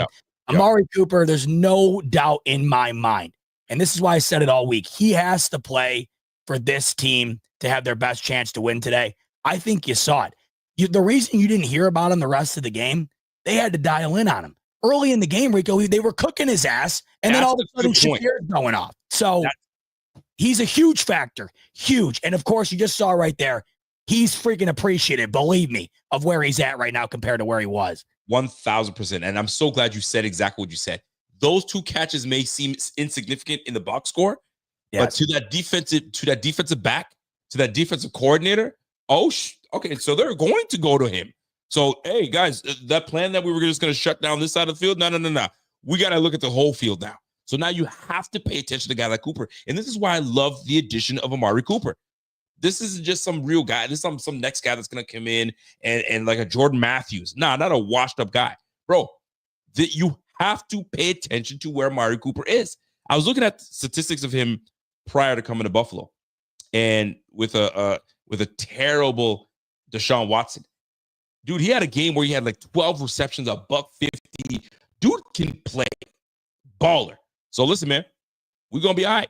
And I'm going to tell you this, man. This win comes at such a great time. It's my birthday this week on Wednesday. Hell yeah. I get to go into this bye week with a dub from my Bills over the Kansas City Chiefs, and I can enjoy it on a Wednesday on my birthday, knowing that my team is, 9-2? What? Go, man. I'm jacked up. Man. So that's an early birthday present from the Bills to me. We appreciate it. Tap it up, love it, and we keep it rolling. We absolutely keep it rolling. I'd love to see it. Now, I got a question for you. Do you think the Bills are looking at this as their Super Bowl? Like, this was it. We needed to get that. That's a payback for last game. That's the win we needed. Or are they like, yo, this is just another game? Truly, do you think that they look at that as another game? Or was this like, nah, this is the one we fucking needed this one. We needed that one. I think two things can be true. Obviously, this means more than beating Mason Rudolph and the Tennessee Titans. Like, we talked about this earlier in the week. There's no way it doesn't. No matter what they say, and they always say the right answer as they should. Yep. So many teams, by the way, give the Chiefs unsolicited bulletin board material. And I never understood it. The Bengals always do it. The Raiders do it. Why? Why would you ever give a team that no one can beat consistently added motivation to beat you more than they already do? I've never understood it. The Bills are very, very good at doing that. I also think that that comes from a mutual respect. How could you not respect the team that has essentially been your biggest roadblock in this, in this era in which the Bills have been the best they've been in 30 years? So it means more. But to say it's their Super Bowl, like everybody in my comment section saying, you'd figure that, you know what kills me? You'd figure these Chiefs fans would be a bit more gracious in losses when you have 2 Super Bowl trophies and you just lost the first game you've lost since last Christmas. Wouldn't you think you'd be like, man, great game. We'll see you in January. No, like that's not the case. And a lot of it is enjoy the Super Bowl. I would think that might be the case, Rico, if this was like the first time that they've beat them. Like, say the Chiefs had those victories over the Bills in the playoffs, and the Bills had only beaten them, let's say, maybe one time before in the regular season, right? No, this was their 4th win, I believe, right, in the regular season against the Chiefs. They've done this before, and maybe earlier in the Josh Allen era when they did do it, maybe it felt like that. I don't think it feels like that now. All I think it feels for them is they know that they're in position to do what they want to do. Nothing more. They don't look at this and think that this means anything in January. I think they look at that and say, I think this is a litmus test. Are we good enough to do what we're going to want to try and do in January? We've proved it before. We've come really close to doing it, and we haven't. Can we prove it again this year in a year where no one thought we'd be able to do it? And can we prove it right now to ourselves going into the bye in the second half of the season here? This is not the Super Bowl to them. I don't think a single guy in that locker room thinks it. The only outcome I think that comes away from this for the Bills is it boosts their confidence in knowing they are exactly where they want to be right now, heading into the month of December and the playoffs. How about you? What do you think? How do you think that they see it? Here's the way I look at it, right? And this is the best way to look at it because I think it's twisted. And I say twisted in a bad way because I'll just play this clip here about the importance of this game and how you get 2 different opinions on how this plays out. Check this out. Means we got to 9 wins. I know it's from perception, outside perception, it's a really big game and what it means for both fan bases and the league. We're in week 11. The speech from Coach McDermott was like, it's just another game. And, 100 years from now, nobody's going to remember. And, we were like, that. This is a big game. This is why we here. When the bright lights come on, we rise to the occasion. We don't need to sugarcoat it to take the pressure off us. Pressure comes from within, and everybody in that defensive line room kind of rose to the occasion. And like I said, it's a special moment, and to be able to, be optimistic and speak great things into existence, it's a wonderful feeling for sure. I love that answer. You want to know why I love that answer, Rico? Because both things can be true, and I've always hated this. No, it's not the Super Bowl. Chiefs fan 1977. That's in my Twitter mentions where I just made up a username, but whatever. No, it's not our Super Bowl. But yeah, it's a big game. Yes. Sorry. Everyone in the planet knows it's a big game. You don't think the guys playing in it don't think it's a big game? Yes, it's a big game. But nobody looks at it and thinks, oh, well, we can just sit back and kick back. We'll do it again in January. No, but it's a huge game. Everybody knows it. And of course, winning it, like I just said, it gives you the confidence to know you're capable of beating the team that nobody can beat in this league when it comes to finally getting it done at the end of the year. You can't help but feel good about it. It's a big game, but it's not what everybody wants to tell you it is just because that they lost. And here's how I feel about it. I feel like Von Miller. Mm-hmm. Fuck that. That's a big game. Yeah. And it's a big game because of just last year. The way we knew we were a good team and years prior and all the back and forth we've had with the Chiefs and knowing that like these guys are trying to win a Super Bowl. They're trying to three-peat, and they've lost to no one this year. Nobody. So, yeah, you damn right this game means a lot. We put the blemish on that record, and we plan to do it again. I feel like this win was more like you got a taste. And I know we're going to face you guys again because Josh said it. We'll likely face these guys again. That's when it matters the most, and that's when we know we're going to get right to it. And this game was everything. This game was what they needed. Von Miller needed it because he came back from suspension, and he's been called. He needed it, right? Josh needed it because we need to put a blemish on there. I need to get my name back in the MVP talks, right? James Cook needed it because I need to show that I can still run in this game, and I can run between the tackles, and I can bring the scepter back. The old line needed it because we're not about to let Chris Jones mess this whole up. If not for Chris Jones' last game, we may not even be talking about this conversation. You feel me? Chris Jones absolutely messed up our chances. So today was indicative to not allow him to torch us, not allow him to dictate anything in this game. And this was a massive win. A massive win for Coach Andy Reid going up against McDermott. McDermott needed this bitch. Batman needed this bitch to show that, you know what? I can put a good defensive game plan against this Kansas City Chiefs. It's a chess match. It's all about chess. You don't think Joe Brady's not looking at this like, you know what? Spags is known to be a good defense. They got a really good defense. Yo, let me see what I can do to try to mitigate and try to get some things going. Bro, this game was needed, and we took it, and I'm so glad for the squad. So now we just got to back it up. You know what's crazy? When you just pulled up that post-game presser from Allen, you want to know what I first thought it was? What was that? I thought you were about to play the presser from last year where yes. I thought you were last year where I'll never forget what he said. He goes, we just got to find a way to score one more point than them. I've never seen the guy so defeated because he knows he just left it all on the field. But here's my point. When you just showed that before you hit play, I thought that was that interview. That's amazing. Look at that. Does that look like a guy to you that feels like he just won the Super Bowl? Facts. No. Facts. No, that's a guy that knows we can do this, but I know damn well that ain't the one that's going to matter. Look at that. Does that look like a guy to you that feels like he just did anything? Or does that look like a guy to you that just got ran out of the building? Look at that guy. Absolutely right. And you know what? This looks like one game is one game. One game is one game. Look at that. Means we got to 9 wins. That's it. He doesn't give a shit. I mean, look at him. I know it's from perception. He's pissed. Outside perception, it's a really big game and what it means for both fans. And then you got our guy Von Miller. Yo, F that. And you want to know what, Rico? Von Miller can be like that. Deion Dawkins can be like that. Go nuts. You're not the quarterback. Do it. Yep. Like, when Deion does his stuff with the Jets, I love it. If Josh Allen was doing that, I would hate it. There's a big difference. But the fact that Allen didn't even crack a smile right there just goes to show you that this isn't to them what everybody in KC thinks that it is. It's not. And here's another thing too, right? You got to look at it like a Kobe mentality. I think every Kobe fan should know this, where they're like, hey, Kobe, you're up 3-1 in the series. Job finished. Or 3-0. Is the job done? Is the job done? No, job's not done. So what's there to be happy about? Bro, that's the mentality it's the Mamba mentality, baby. You gotta have it. Is the job done? Last time I checked, where's my Super Bowl? Is it back here?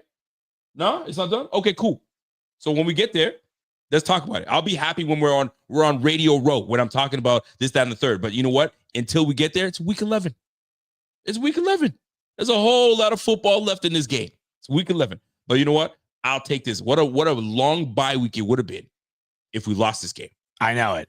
Because there was a stat that I read. Had the Bills lost this game, they had no absolute chance. They had no absolute chance for them to win this game. What would have to happen is the Bills win out, and Kansas City Chiefs would have had to lose 3 games. 3 of the last 4 games, they would have had to lose all that for the Bills to even get an opportunity to have the first seed. Now they're one game apart from getting that number 1 seed.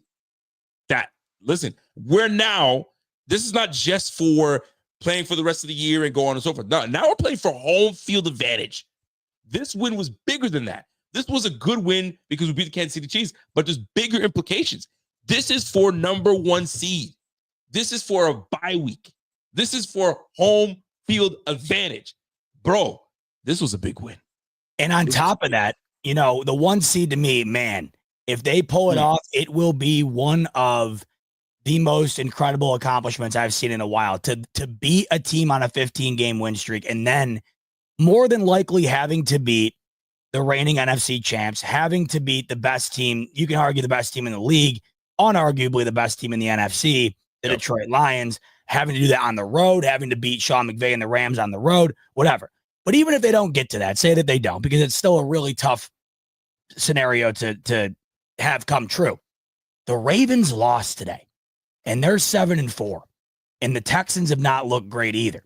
The Bills have essentially right now, if they continue to play the way that they are, the 2 seed looks like they have a stranglehold on it. Right now, the LA Chargers are beating the absolute ever-living piss. What's the score? Out of the Cincinnati Bengals, 24-6, and I don't know if the Bengals have 10 yards of offense. They've done nothing. I just keep looking over in the corner of my eye. Every time I look, Burrow's on the ground. So you're looking at it right now. That Ravens loss, huge. Because I think the 2 seed right now, the Bills are likely to play either a rookie court. Now, Denver's looking good. I got to give them credit. I mean, Denver beat the shit out of Atlanta. Dude, I don't know what's going on over there. I mean, good for them. They're balls. But right now, you're looking at least one home game, which I think you'd much rather have that than not. But like you just said, the fact that this is still a possibility will only keep this team as focused as you would want them to be. When you're playing, this is playoff type football. If the Chiefs lose one more game, the Bills are in the driver's seat. The Bills control their own destiny. I can't think of a better situation to be in terms of just overall motivation to continue to try and play better and better each and every week. And like I just said earlier, the Niners, man, they do not look good at all. The Rams, they barely eked it out against the Patriots today. I wholeheartedly believe this. I do. I think that Lions game, I mean, that really could be the game of the year for both of those teams. The Eagles are balling now out of nowhere. They have 2 losses. If the Lions lose that game, then all of a sudden the Eagles could be the 1 seed, even though Detroit's had a stranglehold on it all year.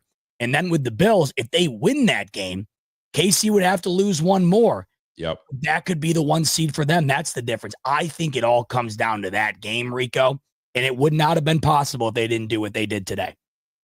It's unbelievable because the Bills, I mean, we were talking about the Bills. This is the first time they're 8-2, and the last time they were 8-2 was 93. Bro, we're 9-2 right now. I can't, if anybody knows when the last time the Bills were 9-2, I'm gonna try to Google that right now. But golly, man, the Bills are 9-2, and we have an ability to keep climbing and keep doing what we're supposed to do. And at this point last year, think about it, around this point, we were clawing and fighting to stay relevant, for to get into the playoffs. Isn't that crazy? Was it like last year, the Denver Broncos game? We were what, 5-5? This point last year, I believe that they were 5 and didn't they fall to 5-6 after losing to the Eagles? And then they won out and got to 11-6. Bro, I mean, my God, they're 9-2. They're 9-2. 1992 was the last time the Bills were 9-2. I mean, listen, we're in that territory. We're in that territory that we're making the dance, no question. Now it's a matter of handling business. We were 6-6. 6-6 last year. 6-6. Yep, 6-6. Unbelievable. And we weren't supposed to do anything this year. Remember? Yeah, I mean, this is the best I've been alive for. I've never been alive for this ever. I wasn't even alive for. How do you feel about being alive to see this team have success like this? I mean, I just, you go back to what it was. This was never, ever a possibility. This to me was like a Madden simulation type, let's go and pretend like this could be possible type shit a decade ago, right? That's what this is now. It's the reality. And you're doing it against, like tonight. You do it in a situation where could it have been a tougher spot to do it? No. Like you didn't get to that feat today by knocking off the Panthers. You know what I mean? Like that's the thing. You did it against the team that we all know what they are to the Bills. It goes without saying. Listen, That was the best start, by the way. 15-3 was the best start. Well, 15-3. No, 15-3 is the record the Bills have since Joe Brady has taken over the offense. Jesus. 15-3. And 2 of those losses are by a field goal, right? The Philly loss in overtime and the loss to the Texans. If you really want to think of it, that's actually incredible. That's incredible. 15-3 since Joe Brady's taken over. That can't be accurate, right? Because they lost to the Eagles, they lost to the Chiefs, they lost to the Texans, they lost to the Ravens. So he's had to have lost 4, but 3 of them were by a field goal. The Chiefs game, the Texans game, and the Eagles game. The only game, think about it like this. I guess even if you don't, the best way to put it, they haven't lost a game by more than 3 points. They only lost 1 game by more than 3 points since Joe Brady's taken over. 1 game. Fantastic. It's insane. It is insane. And this is the beauty of any year. Every year is different, man. You can't go into it thinking that, I mean, it's we're about to poo-poo the bed because we don't have the Poyer's having an awful year this year. He's having an awful year. He ain't coming back to Miami. Ain't no way they bring him back. Anyway, that's a whole nother ball game, right? Micah Hyde. Oh, we might need to bring Micah Hyde back. No, we don't. No, the heck we don't. Right? Unless something catastrophic happens, but no, we don't. Right? We lost Diggs. We lost Davis. I don't know what the heck Davis is doing out there. Is Davis having a good year? Doubtful. I mean, how could he? The Jags right now at the season ended, they'd be picking 1st overall. So I can't imagine he's having a great year. Golly, it's just like our O-line's not going to be as good, dude. We haven't had a great O-line the way we have our O-line now. This is the best O-line we have had protecting Josh Allen. Isn't that unbelievable? So we were supposed to be, you mean maybe 7 wins, maybe 8, bro. We're sitting at 9-2. Respectfully, I say this. Go fuck yourselves. Respectfully, I say that, of course. Go sit on a cactus somewhere. Anyway, I have to get that off my chest. I've been doing a very good job by not cussing and turning into, you know what I mean, rated R Rico. But sometimes you gotta, you know what I mean, you gotta pull out and stun on them a little bit. And the Bills right now are stunned. It was plus money. Their over/under win total before the year was 10.5, and it was plus money. So they were not favored to win more than 10 games this year. 1 more win would, of course, obviously get them to 10 wins. They have 6 remaining games. So nobody saw it coming. Even the money wasn't on it. You know how it goes. I love to go back to the Vegas element because money says more than whatever the hell someone's saying on TV. Nobody thought that this team was going to be capable. I mean, right now, Rico, just 3 wins. Say they lose everything, all these big games. Say they lose to the Lions, the Rams, and the Niners, right? Yep. 3 wins against the Patriots twice, and the Jets would have this team at 12 wins. Just like that. And that's where people had us. 12 wins, maybe, right? Oh, I don't think anybody had us at 12 wins. I don't even know what they're talking about. 12 wins is actually excellent. Of course. Right? But for those that thought 7 wins, I saw something ridiculous at 7 wins. Right now, you have the all of national media right now is talking about Josh Allen being MVP. Right? Last week, they were absolutely, here I go, acting like one of these young kids out here, glazing the heck out of Lamar Jackson being the MVP. Now, Josh Allen should be top of the, you know what I mean? When you're looking at all the MVPs, he should be up there. Bro, of course he should be up there. Because without this guy, this team goes nowhere. Without Lamar Jackson, I could probably tell you that they'll still get some decent wins because they got a damn good run game in King Henry. We ain't got no King Henry over here. We just got good, I'm going to sound like McDermott here, complimentary football happening over here in Buffalo. Defense is coming. Special teams, especially that little blip that we had with our guy Tyler Bass. I just hope that he cleans it up and doesn't return to that nonsense. But I think we're going to be just fine, just great, and let's keep rolling. Let's keep rolling. By the way, are you ready to read some super chats? Hell yeah. Let's get to some super chats, folks. I appreciate you guys having patience with us.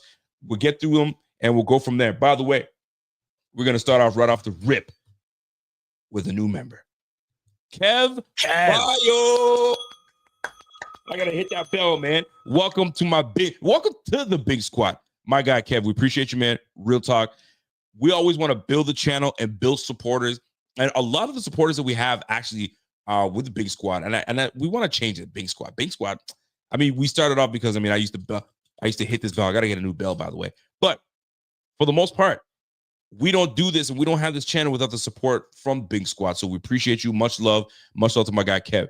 We got a super chat coming in from Jacobs. Jacob says, yo, Buffalo stood on business tonight. Bro, did we ever? That was a statement win today. That was bro. Like we get it. You're 9-0, and you're not about to go 10-0 on our field at that. Hell no, it's not going to happen. And the Bills stood on business. We appreciate that, man. Think about it. Also, even if they would have say that they beat them today the same way they beat them last year, where Kelsey had that unreal toss back that got, of course, the flag brought it back. The Kadarius Toney offside heard around the world. Say the Bills won that way today, I would understand that. Oh, what a bullshit win. Whatever. The Chiefs lost, but whatever. That was the beauty of it. The way that they won today. Yes. There was no bullshit. There was no, it took this to happen. No. They got it done. The amount of different things that they had to do. And I think the best way to put it, they snapped 2 streaks tonight. Not only did they snap the 15-game win streak, but they snap a streak that this defense was on that is generational. And that was 30 consecutive games of not allowing 28 plus. They did that in the exact same game. No bull was involved in this game. That was an earned W from top to bottom. Love it. Nah, that's a great point.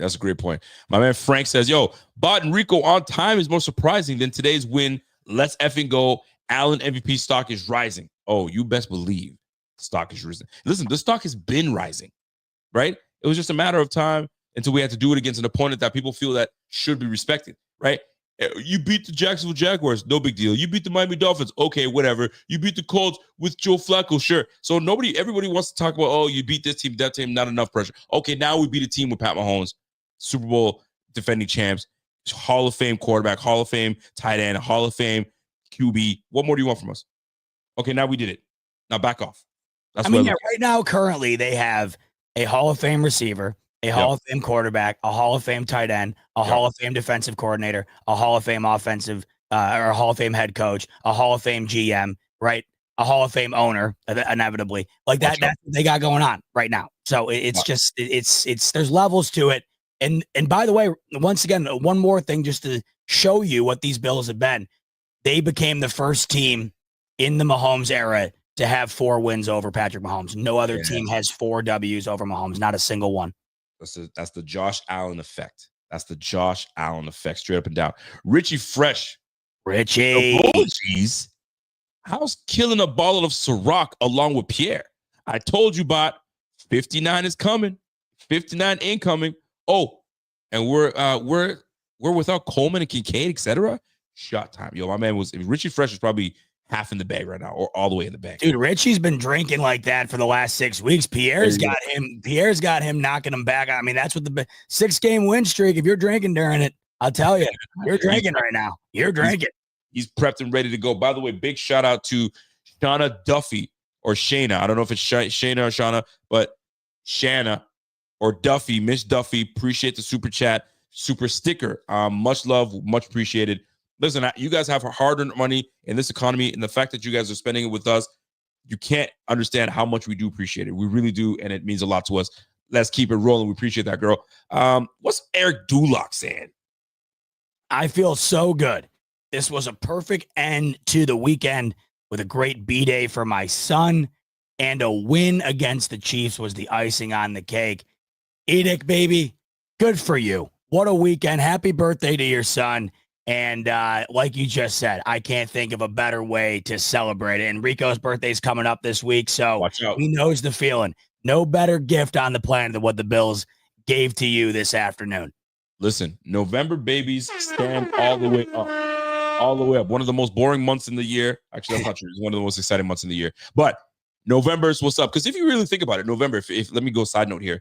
If you do the math, November, if you're born in November, reverse the months, go back. February is when, mom and dad was getting busy. You know what's in February? That's Tell you Valentine's what, Day. the So more population Valentine's of, Day babies.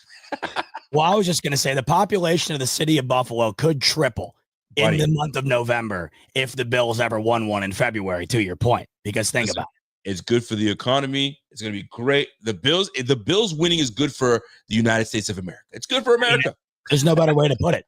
It's good for Canadians over here too, because there's a boatload of Canadian Bills fans that are rocking right now. You gonna see me? I'll be walking around with my Bills gear all day, every day. Let's roll. Yeah.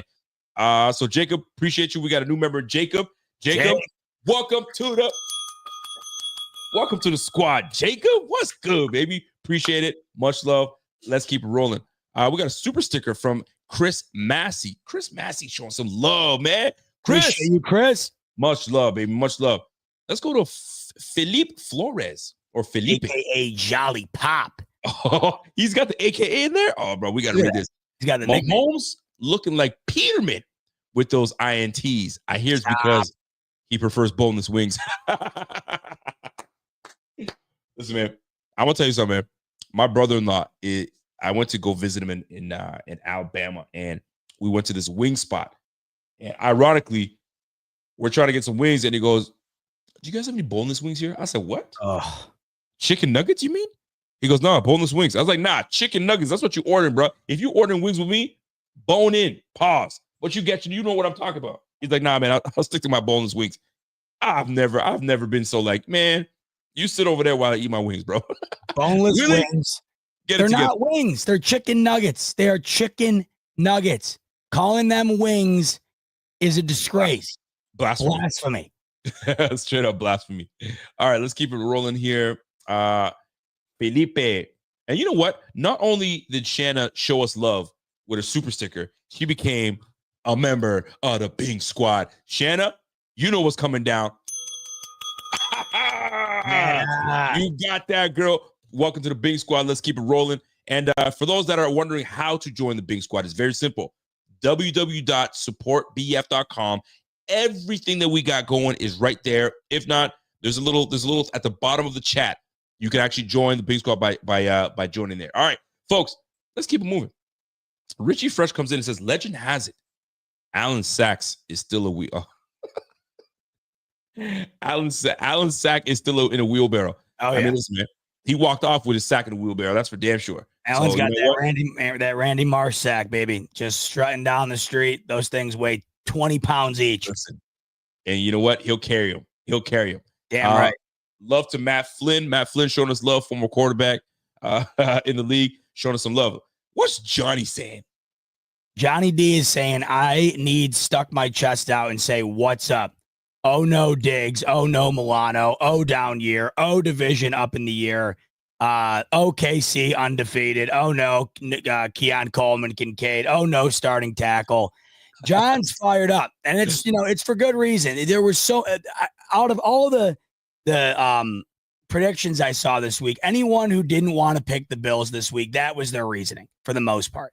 They had felt that the Bills had the best chance to beat the Chiefs out of anybody in their remaining schedule, but they just felt like the Bills were too banged up to do it. It does add a whole other layer to their ability to win the way that they did today with the guys that they were missing.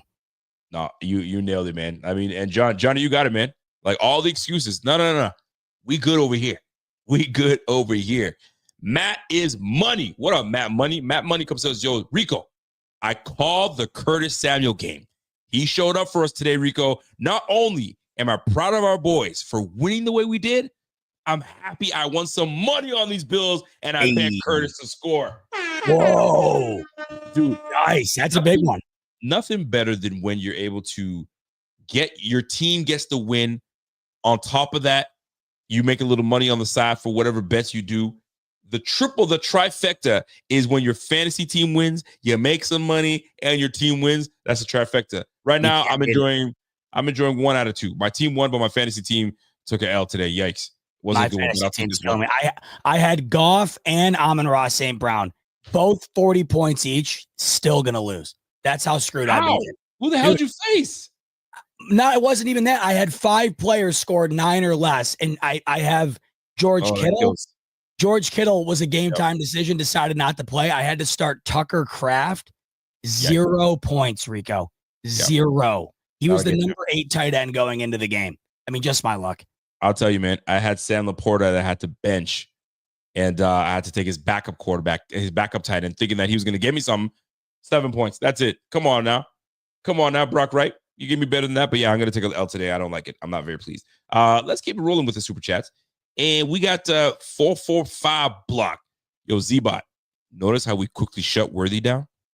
Yeah, that was. I mean, listen, you can't help but think the way that game started, that it was just going to be that narrative. I mean, imagine what the storyline would have been if they won that game and it was because Worthy didn't step out of bounds there, caught that touchdown, and that wound up being one of the bigger differences in the game.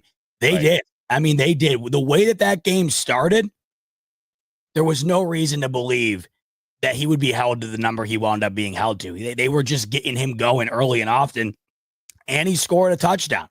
So it was incredible. It was incredible. I mean, McDermott this year, his ability to figure out what you're doing that you want to do that's working against them and somehow find a way to adjust it's just been a masterclass. And to do that on top of shutting down Hopkins and Kelsey, I mean, it's one of those things, win or lose, you always just assume Kelsey's going to have a day. Dude, 2 catches for 8 yards is insane, especially when Hopkins is out there doing nothing alongside him. That was nuts, man. No doubt. And some might say, well, he's 35 years old. What'd you expect? He was on decline anyway. He's this, that, and the third. No, bro. The last 2 games, he was on fire, right? Damned all that 35 years of age. If he was ready to retire, he would have retired long ago. You know what I mean? He still got it. They're trying to go for 3-peat. Don't forget, folks, these guys are motivated. They want the 3-peat. Then he'll retire and do what he needs to do. He wants to be able to do what no team has ever done in the NFL before, is win 3 in a row. Well, the Bills going to have something to say about that. The Ravens will have something to say about that. The Chargers might have something to say about that. You know what I mean? And I wonder do they play each other? Oh, yeah. They got one. They have one more against the Chargers. They played them once already and beat them. So right now, the Chiefs they got Pittsburgh again. That's going to be a hell of a game. How about Pittsburgh, man? I mean, look out. I'm sorry. Listen, they look good, man. They got who they got left? They got Panthers next, which is going to be a joke, right? They got the Raiders division game, Chargers division game, Browns. That might be a different game now because the Browns have a good defense. Browns got destroyed again today. They got destroyed by New Orleans. New Orleans, another 2-week team or whatever. So it was the who's that? Tyson. It was a Tyson Hill game. Taysom Hill had 40 fantasy points, I think. Gross. Then they got the Texans, then the Steelers, then the Broncos. Bro, I'm not ready to say that the Broncos are gonna. The Chiefs will have some tough matchups going forward. The Broncos were a block kick from beating them. I didn't realize those 3 games were all in succession at the end there. That's a tough end of the year for them. That's a tough end of the year, man, especially now. Well, especially comparing it to the Bills' end of the year, Patriots, Jets, Patriots. That's way different than that right there. They gave us our tough matchups in the middle, this grouping right now. But the Chiefs have Chargers, Browns, Texans, Steelers, Broncos. Bro, those will be interesting to watch going forward, especially now because the Bills today, not that they didn't have one, but there was a bit of a blueprint shown today, right? Okay, what do you do? What did the Bills do to really neutralize this 9-0 undefeated team? Oh, that's what they did. They did this, they did that. And now it's a copycat league. Let's see what they do. And it'll be interesting. It'll be very interesting. Let's address something real quick. We got Ed coming in here, a Chiefs fan. Ed. This game means nothing. See you at the Arrowhead Invitational. I understand you guys. I would talk the world's most shit if I were you guys. I would. But don't say things like this. It doesn't mean nothing. You guys had a 15-game win streak going into it. You can't tell me you weren't all starting to think of the possibility of doing something that no one had ever done before. The amount of wins you were stacking one after another, right? You cannot tell me it means nothing. Yeah, it doesn't mean what it means in the playoffs, but it doesn't mean nothing. And we just rattled off that schedule. The Chiefs would have locked up the 1 seed today had they won. Don't tell me it means nothing because it can mean something in a couple of weeks. You effing right. Yo, Z-Bot, get his ass, man. I'm just saying, talk crap, but do it intelligently. Because That's not accurate. It's just not. That's it. You got no more smoke for him. I thought you had more smoke for him, but that was enough. That was enough. No more smoke. You no more let him smoke. have it. No more You let him smoke. have it. He's a good guy. He's a good guy. Look You who's let him have coming in here. Look at this. No, hold on. Look at this. Go ahead. Look at this. Look at this. TD saying, congrats. Your biggest hater admits y'all legit. I still hate y'all. Do you know what it takes to get TD to say that? Now, I don't know if he's drugged or I don't know if he's been put in a room and this was the way to tell us he needs help. But if he's doing this willingly, that goes to show you what our Buffalo Bills pulled off today, folks. You don't need any more reason than that. He's also doing it willingly because his team is on a 2-game win streak right now. And now he's absolutely pumped. I caught a bit of a show on the bleacher the other day, and he was saying, yo, we'll get through the Raiders, but the biggest tough is going to be the 49ers. I'll tell you right now, if he gets to the 49ers, he's going to be beating his chest saying, you know what? Bills better watch out. They don't want to face us as a 7-seed team. You know what I mean? All that is a facade, baby. I see you, but at least you're showing love to your daddy. You know who daddy is. And we love our kids. We love our kids. We love our kids. For our little guys. We always give them little noogies. Hey, little buddy. We love little guy.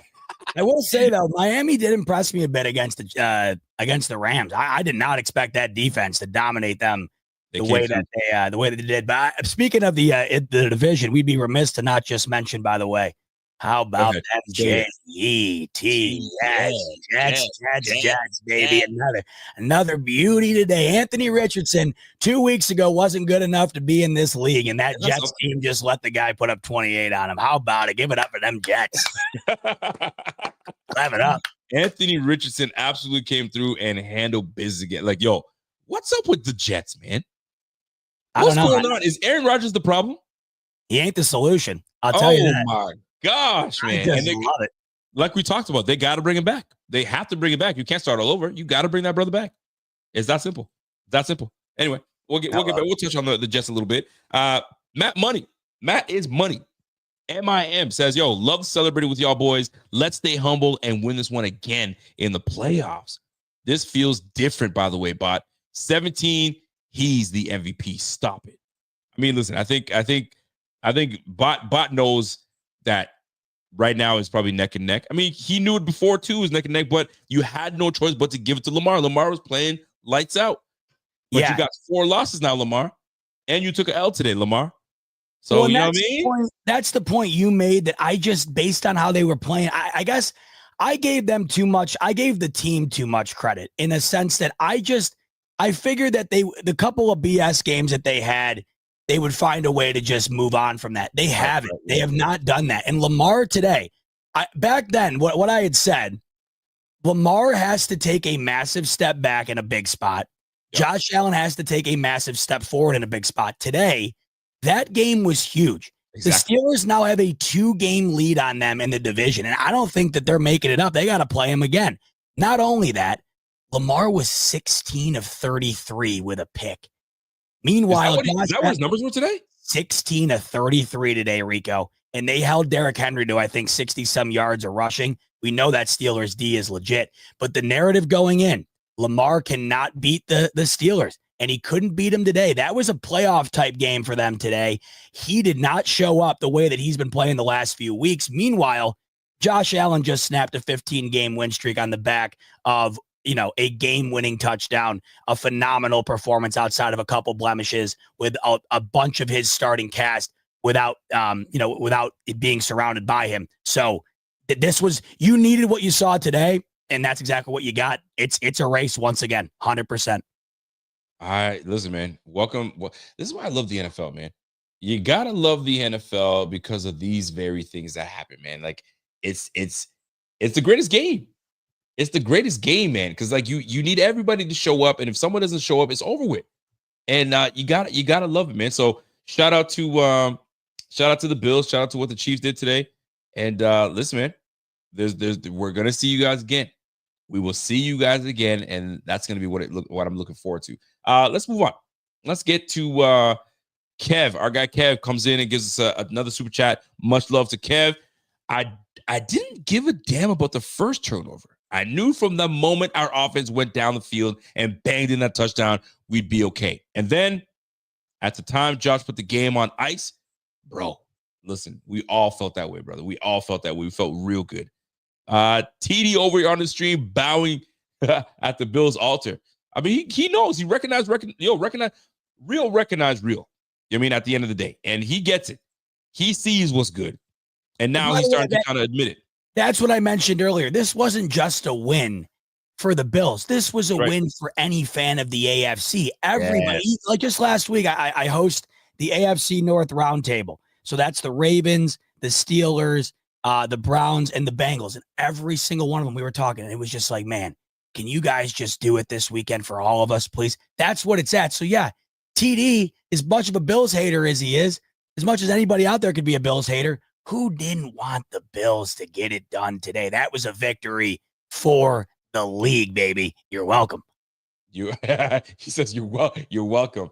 And you know what? That's exactly right, man. You're welcome. And we'll continue to. We want to say you're welcome later on this year when we face you guys in the playoffs again. That'll be the ultimate. You're welcome. Oh, wouldn't we ever? Well, listen, we love that all day. Let's see. Did you just click this one here? I didn't, but we can talk about it because I saw this one earlier and it made me laugh. Victor's coming in. He's saying, my dudes, I had to warn my daughter, you're about to see two grown men dancing, and you guys delivered. Great win today. Can't wait to see where the haters move the goalpost to tomorrow. Don't wait till tomorrow, Victor. You can go on Twitter right now. They're already getting moved. You don't have to wait too long. But we hope your daughter got a kick out of it, and maybe she danced along. We always hope everybody does. We enjoy dancing as much as the next guy. Because if we're dancing, there's a reason for it. There's a good reason for it, baby. That's the way we like it. Yeah, that's the way we like it. Teddy Bandana says, "Yo, hope Dion is okay. He looked like he got hurt and his leg on the drive, but yeah, he came back in the game, man. Came back in the game. He's talking in the press conference at the locker room. He said he's all right. They taped that sucker back up and sent him back out. We good over here, baby. And he's got 2 weeks to get right, so he'll be all right." Mark Bloomquist says, "Yo, Josh is a mother effing tank. I felt the earth shake when he scored. Boy, did I feel like the earth shook when he scored, man. My kids were upstairs watching the game. My wife was about to put my son down and for bed, and she's like, I couldn't. He's gonna stay up and watch this, man. He's got to realize what it's like being a Bills fan. Exactly. You ain't going to bed. You gonna stay up, baby. And that's exactly what happens. He turned 3 a couple weeks ago. He's a damn man now. He needs to know what this is like. He's got a little hair on his chest right now, so he's good now, boy. He is absolutely great. Let's keep it moving here. Let's go to our guy Dylan. Dylan says our red zone defense can't stop a nosebleed. Oh, is that true? The Chiefs have the #1 overall red zone offense. So look at the Bills are in the middle of the pack. They allowed 7 points to this team in the second half. I'm taking 21 against KC all day. All day. All day. I understand it might not be the best in the world, but that was the best in the league right now. And I don't know. You'd have a real tough time finding a way for me to complain about this defense today in any capacity, what they were able to deliver.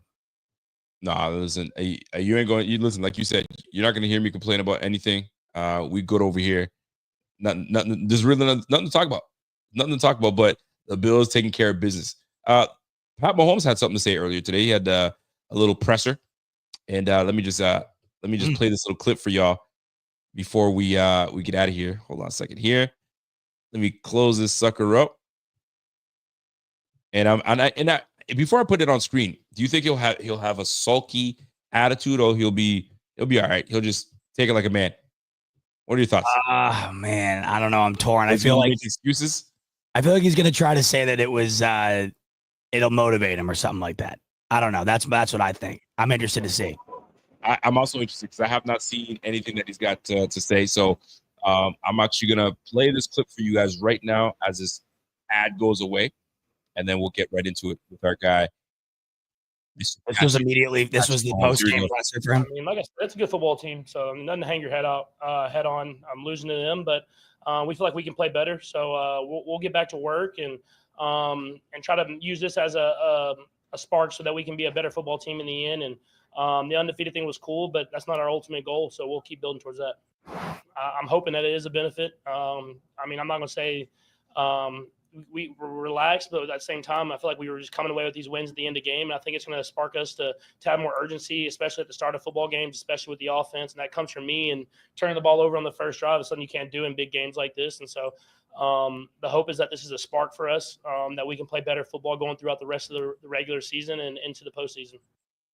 Totally fair. Totally agree with him. And here's why I think he might be right. Do you remember? I go back to this all the time because I still can't believe it. The last game that they lost prior to this game was to Aiden O'Connell and the Las Vegas Raiders on Christmas Day. They had the largest audience they had, I think, all year up until that point, or one of them. Yeah, it was a true. crazy rating. Yep. They lost that game and they looked at themselves. And mind you, I think Aiden O'Connell, I don't think he completed a pass in the second half. They just got worked. They just got like completely outmanned, like physically out physical, just everything. Yep. Rico, they didn't lose a game after that. So when he says, I think that this might be a relief to some degree, I think that this might be motivating. Right. I'm in agreement with him.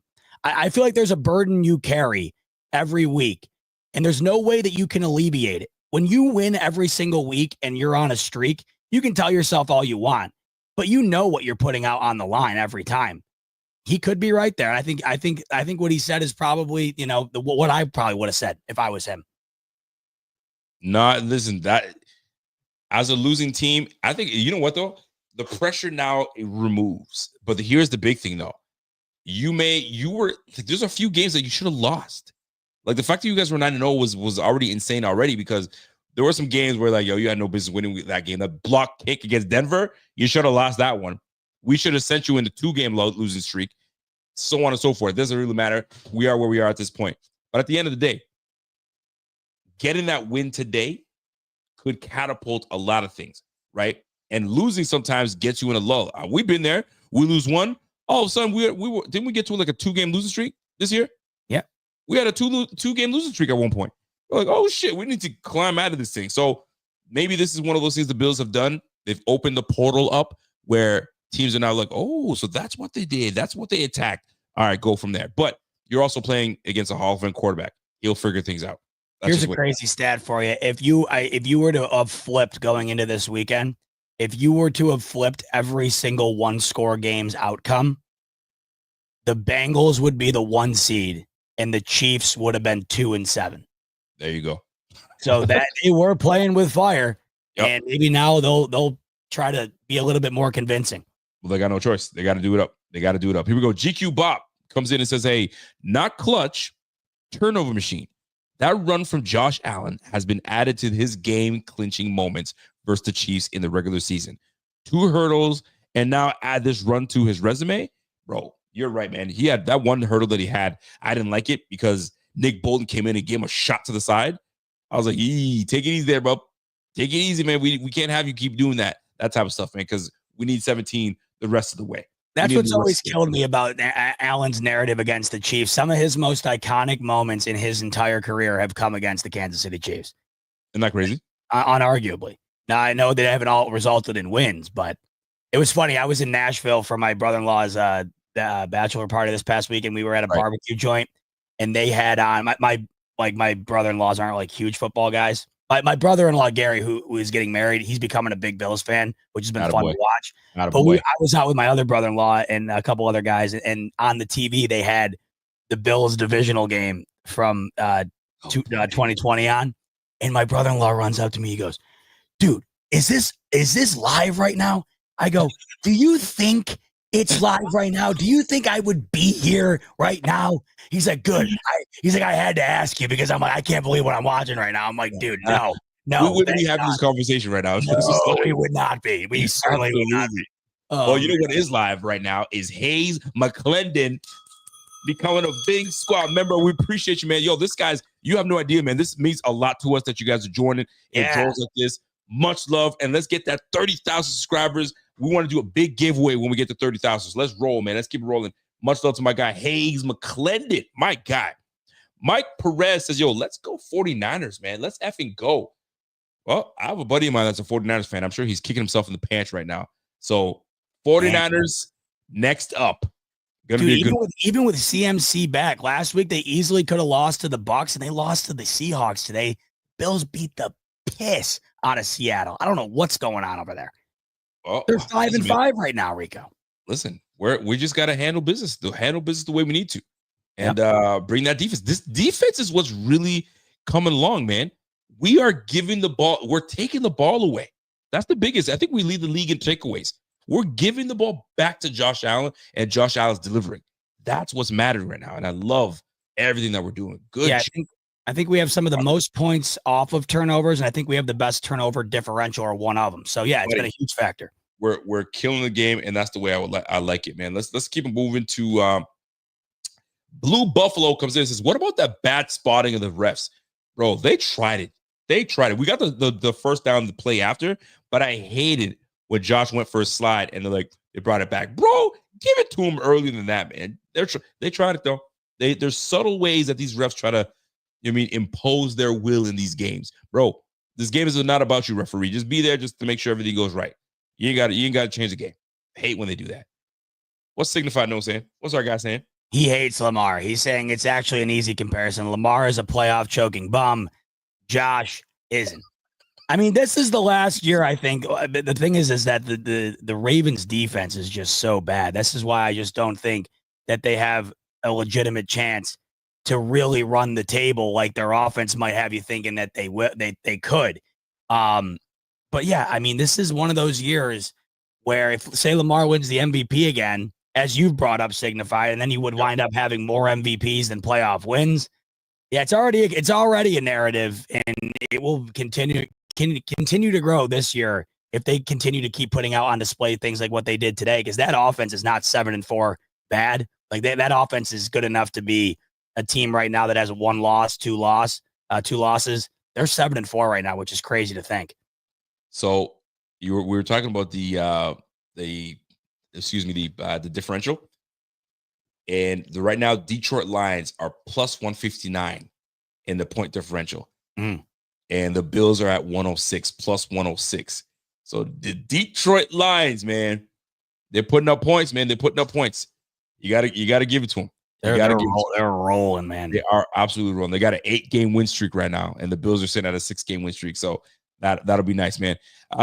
Juba, Allen has more rushing touchdowns than O.J. Simpson. You best believe it, baby. Yep. You best believe it. You know what I want to best believe? Led Robster, my guy, a.k.a. Mitch Money.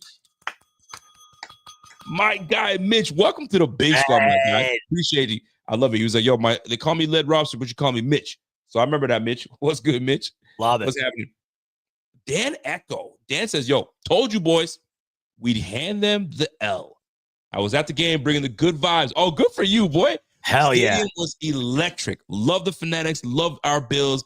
Hit the horn, baby. Hey, yes. Listen, what a game that would have been. These are games that you normally go to. Yeah. You definitely be there, but now you're in Rochester, so like it's a little bit of ways away. But golly, that would have been a game. That walk-off touchdown, I could not imagine how great that shout song would have felt. Singing that thing with everybody going, hey, hey, hey, hey, hey. Oh my God. Yeah. That would have been amazing. That was one to be at today. I will be at the next one. I will be at the Niners game. I'm hoping it's not as good of a game, though. I hope the Bills work them. You got to sweat. But it's even more of a sweat when you're in the stadium. I can't even lie, Rico. It's more intense, these type of games, just because of the environment. Like, it's just even that you get that much more anxious about what you're watching. Man, that's going to be a good one, yo. The 49ers game, that's going to be nice. At home, we'll take it. What do we got?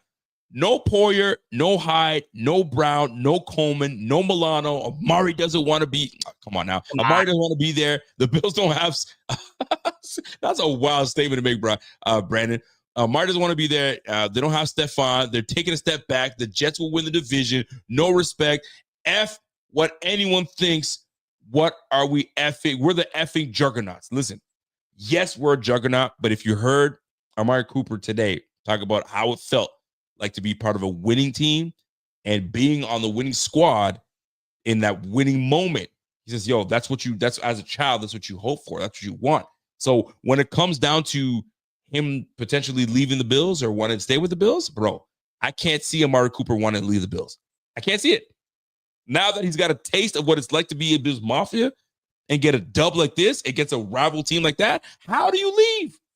Bro, let's work this contract out, man. If I got to take a little less, I'll take a little less. But if I want to win, I want to be part of a winning squad and that they like me here, bro, let's roll, man. Let's roll. That's the way I look at it. I ain't tripping. What's Jim saying? Jimmy. Jim's saying he's a KC fan. Glad to see you guys keep your yearly tradition going. Now, that's the type of trash talk I like to see. A little backhanded comment. I like that. Unfortunately, all Bills Mafia knows how it will go down in January. All I can say to that is we'll see it. We'll see it when we see it. That's all I got to say to that. I got nothing to say to that. I can't. But I'll tell you what, today looked as good as I've seen in terms of their ability to be able to, set themselves up to finally do that. But until then, you're dead on. No doubt about it. Dead on, baby. I mean, listen, talk. You got it. You can talk. And that's what I love about Chiefs fan, man. Have this game. Have it. And I know. If the Bills lost this game, it would have been like, okay, cool. We'll see you again. We know we're going to see you again. So, but this time we just got to make sure that we take care of business real good. They would have been clowning our ass if they won this game. So the fact that they're all treated like it's nothing's bull. I told you it's always the same. Regular season, January, doesn't matter, man. We're going to take this. This is destiny. We're supposed to go undefeated. I'll tell you right now, if you're a true Kansas City fan, you knew that if you're going to lose this game, this was the game you're going to lose. You chalked it up as a loss already. And the minute your boy threw that pick in the first quarter, his first pass of the game, it was a wrap. You already knew that, man. So we just got to, like you said, we got to make sure that we take care of that shit in January. Brandon Wright says, we speak about Milano coming back from 2 enormous injuries. We just benched Dorian Williams. He gets his flowers, and he's earned his spot. Ooh, let me take this one. You can't lose your job to injury. You can't. He's the guy. And it's not like he's just returning out of nowhere. They're going to ramp him up, get back, get all that stuff. But he brings an element that Dorian Williams does not. And that's the ability to get into pass coverage and be a force in pass coverage. I'm not saying Dorian Williams is trash, but he's not Milano, right? Milano coming to this defense gives you a wealth of knowledge, right? He knows his defense. He knows where to be, right? He knows all those things. Dorian Williams is still learning the game. It's his second year. So to keep him on the field over Milano is absolutely wild, even though he's playing well. What you want to do, or what I would do, is find packages for my guy, Dorian Williams, right? Maybe we might go three linebackers and put Teron Johnson as the safety. And now you have all those guys. I don't know. They're going to have to figure some things out, right? Make Milano the big safety over top. Who knows? But we're going to try to figure some things out. But you can't just dismiss Milano like that. You got to show some Milano some love. He's coming back. When he returns, I assume they'll put him in when he's ready to go. What are you making that face for? Oh, the Bengals they're coming back. They are coming back. They scored a 60-yard touchdown the previous drive on 4th and 2. Now the Chargers are driving, and the Bengals just knocked the ball out of Herbert's hands and picked it up. I got to see if it's actually a fumble or not. I'm watching the play. Here comes the hit. That is a fumble. Bengals ball. They were down 24-6. They're now down 27-20 with a chance. What'd you just do to get the balloons to go up? No, that was a thumbs up. Oh, the balloons went up? To go up. The balloons just went up and just. How did I do it? I don't know what you did. I just saw balloons. It was perfect timing. You were celebrating. Yeah. Oh, say that again. Celebrate.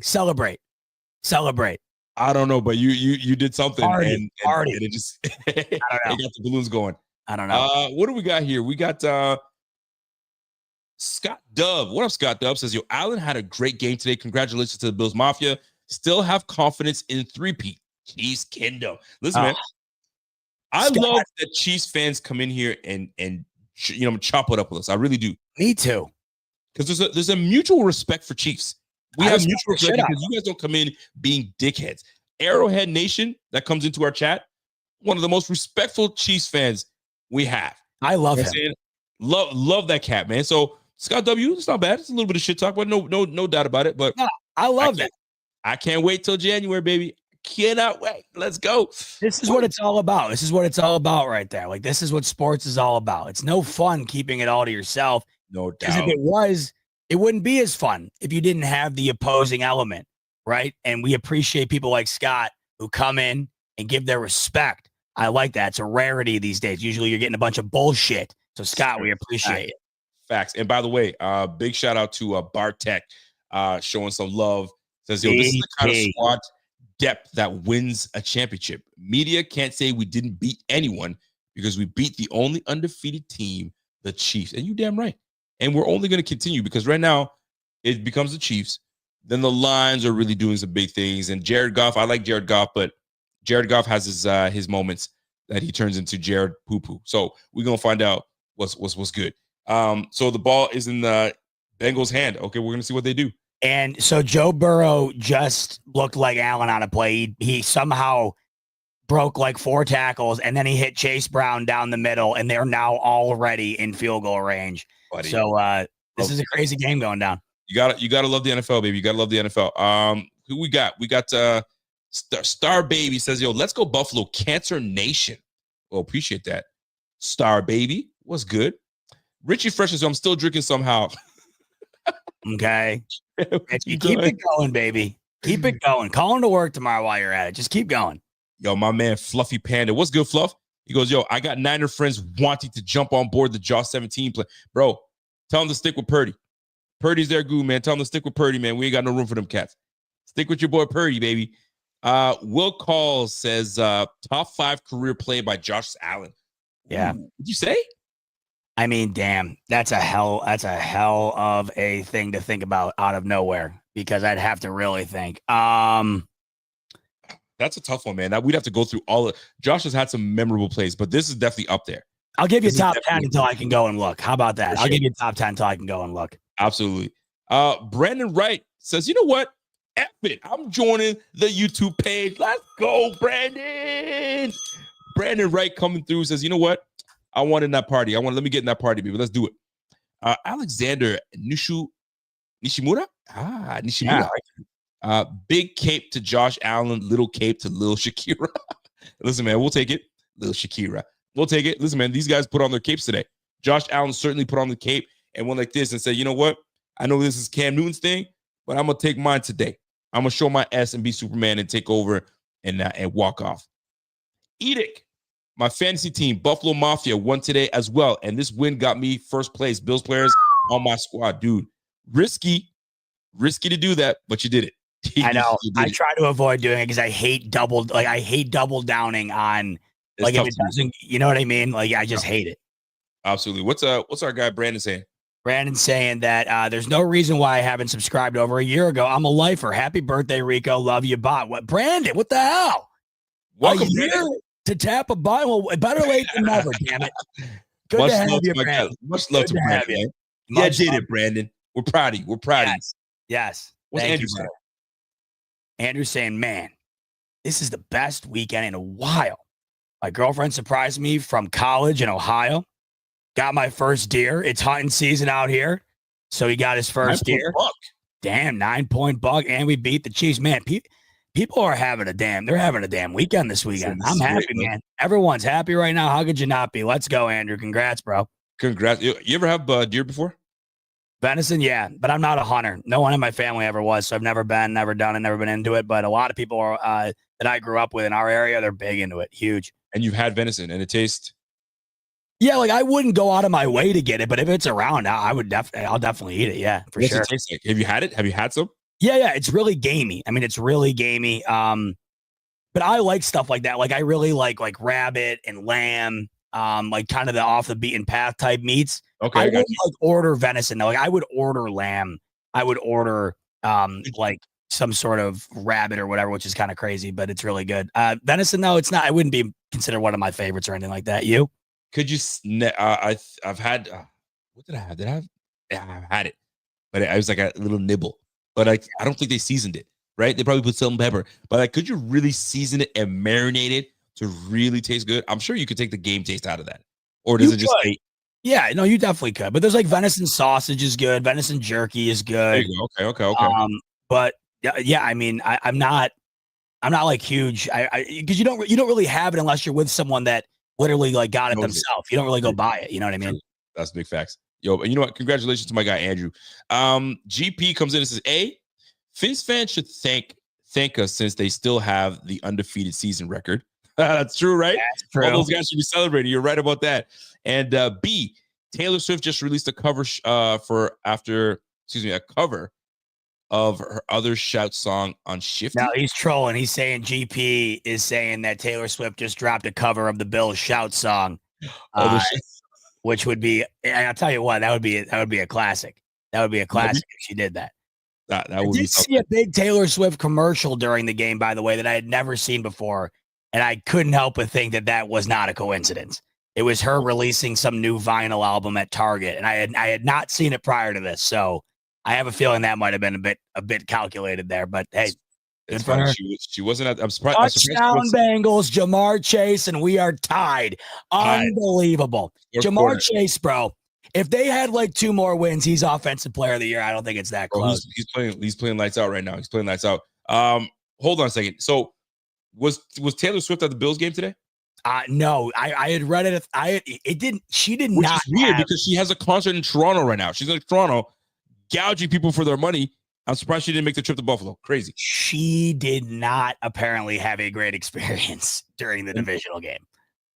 Really? Which I think is funny because it seemed like they did. I mean, Jason Kelsey like rose to the prominency in which he's at now. Not that he wouldn't have gotten there eventually with the podcast and whatever, but that was iconic for a lot of people when he took his shirt off and was banging the beers together.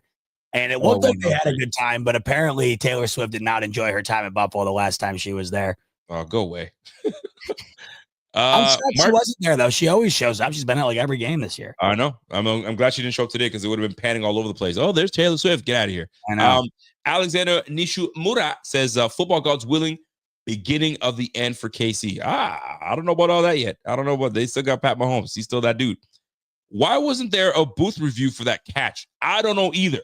I don't get it. That was not a catch by Watson. They should have booth reviewed that. But here we are. We got the dub, and that's what matters. But you know what? Call Mighty or Comedy? What are we going to call it? I don't know. I like that. But either way, we're getting member after member tonight, baby. Yo, we'll take it because I just broke my pen, and I don't care. We're going to keep rocking it. We appreciate you, Comedy. Awesome. Yo, Alexander Nishimiru says, defense bookend the game with interceptions. Yes, you damn right. There's nothing better. There's nothing better than winning, but also getting that extra just cherry on game. And it was a pretty interception. It wasn't a batted ball in the air. It was a pretty interception. Call it over. Sick Goodbye Nose comes in with the last super chat of the night. Says, hey, how dumb are the Bengals for not paying paying him this offseason? Jamar's price tag went up $10 million. He's running away with the receiver triple crown. Buddy, they're gonna have to pay him heavily to keep him. And they never paid T. Higgins either. So bro, you might lose both those guys. You're gonna terrible. You Fine by me. Fine by me. You pay Jamar Chase because that's the guy that he grew up with. They went to college together. You pay him. You playing around, bro. He's gonna be like, you guys didn't take care of me. So guess what? Prices went up tenfold. You ready to pay? Let's go. Anyway, so that was the last super chat. Much love to everyone that's tuned in. Crazy game. We got the dub. That's all that matters at this point. But it's how we got it. We got it by playing great defense. We got it by Josh putting the game on his back and saying, you know what? 4th and 2. We need a first down. We're not giving the ball back. And that's the crazy part. It was 4th and 2. It wasn't a first and 5. Right. It was 4th and 2. And we take the win. Man, oh man, you gotta love it. And the defense puts the nail in the coffin. We'll take it, baby. We will absolutely take it. Any last words from you, Z-Bot, and overall on how this game went, how you're feeling, and what's to come for these Bills? Well, for starters, we had well over 3,300 of you live in here concurrently with us after this one. No shocker there because everyone loves these moments as much as we do. But the ability for us to be able to share them with you, it never gets old for us, and we never lack appreciation for it. So we can't thank you enough for all of those who tuned in to celebrate this W with us because it makes it that much sweeter, at least for Rico and I. I can't speak for everyone, but the ability to get a W like that and come in on here and celebrate with all you amazing people it's you want to talk about cherry on top. That is a baseball-sized cherry on top of a massive cake. So much love to all you guys, and we really do appreciate every single one of you. As far as that game, listen, I'll say what I said at the top. Do not let anybody rob you of the joy that you should be experiencing and you deserve to enjoy after what we just saw today. That team hadn't lost in nearly a calendar year, 15-game win streak on the line. hadn't allowed over 28 points in 30 consecutive games, right?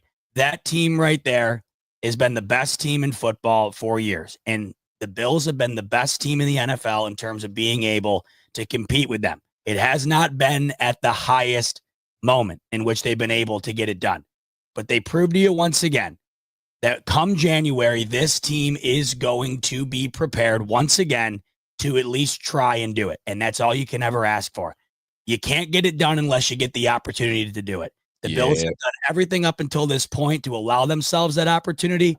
They showed you today that if they get that opportunity, they are prepared to hopefully be able to cash in on it. But once again, do not let anybody suffocate the joy that you should have from this victory. It isn't meaningless. It isn't BS. That was a collective effort. Coaching, defense, offense. All three units came together, balled out, got a big W. We go into the bye week now, folks. It could not be coming at a better time, not only for health reasons, but to ultimately get prepared for a really tough stretch after the bye.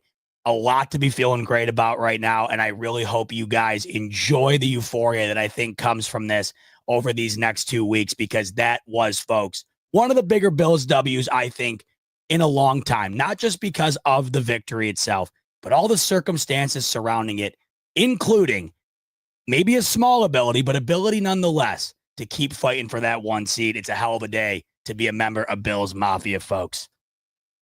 Listen, man. Listen, Z-Bot couldn't have put it any better than that. It was great. Enjoy the euphoria, man. Enjoy that and the endorphins. I mean, the good feelings that you gain with this. Scott W says, hope to see the Bills again in January. Arrowhead kicks. Listen, man, it's gonna be a fun one. You always know Bills, Chiefs, no matter how you look at it, no matter how you slice it, it's going right down to the wire. It's going right down to the wire, and that's how we go. But furthermore than that, listen, we got guys that come back from this 2 weeks healthy. So when we come back, we're not coming back as the same team. We're coming back as a different team. Keon may return, depending on how he feels. Cast will be off of Amari Cooper. Milano's 21-day window's open. Could he return into the starting lineup just in time for the 49ers? Fam, this is it. Let's go. It's a good spot to be in, man. There's no other way to put it. Anywhere you're looking right now in terms of finding a way, I don't know what you could look at right now to be pessimistic about or to just not be feeling as good as you. I mean, quite literally, this is as good as you should feel at this point in the regular season in the last 30 years. That is quite literally what the result of what they've done up until this point is. To put the exclamation point on it, though, Rico, going into the bye against the Chiefs, man, doesn't get better. Yes, Errol, my name is Zach, but no H. Ditch the H. Z-A-C. We keep it clean on this side. Z-A-C. But yes, that's me. No H. Get rid of the H. Yeah. No H on this side, baby. There it is. Well, folks, that's our time. You guys get to go and enjoy that Bengals game, the rest of that Bengals game. Go ahead and go get yourself a drink if you're parched. Go get yourself a little something to eat. If you didn't have supper, go have your supper, man. I bet you every morsel, every bite you take is going to taste like heaven. I tell you, these wins make everything taste so good. So that's it. That's our time. Bills up 30-21, and we're 9-2, baby. Much love, folks. 15-game win streak for the Chiefs snapped at the hand of the Bills. 6-game win streak continue to ride on for Buffalo. 9-2, 1 seed potentially in sight, and a much-needed bye week coming up. It's all looking up right now for Buffalo. Let's hope we continue to climb the ladder, baby. But for right now, we appreciate all 3,000 plus of you that were in here hanging out tonight. We got a ton of love for you, and we don't take it for granted. And we can't wait until we're with you the next time. So we'll see you later in the week. But until then, enjoy this W, baby. Soak it in. Soak it in, baby. Again. Love as always. And go Bills. Go Bills, baby. Let's go.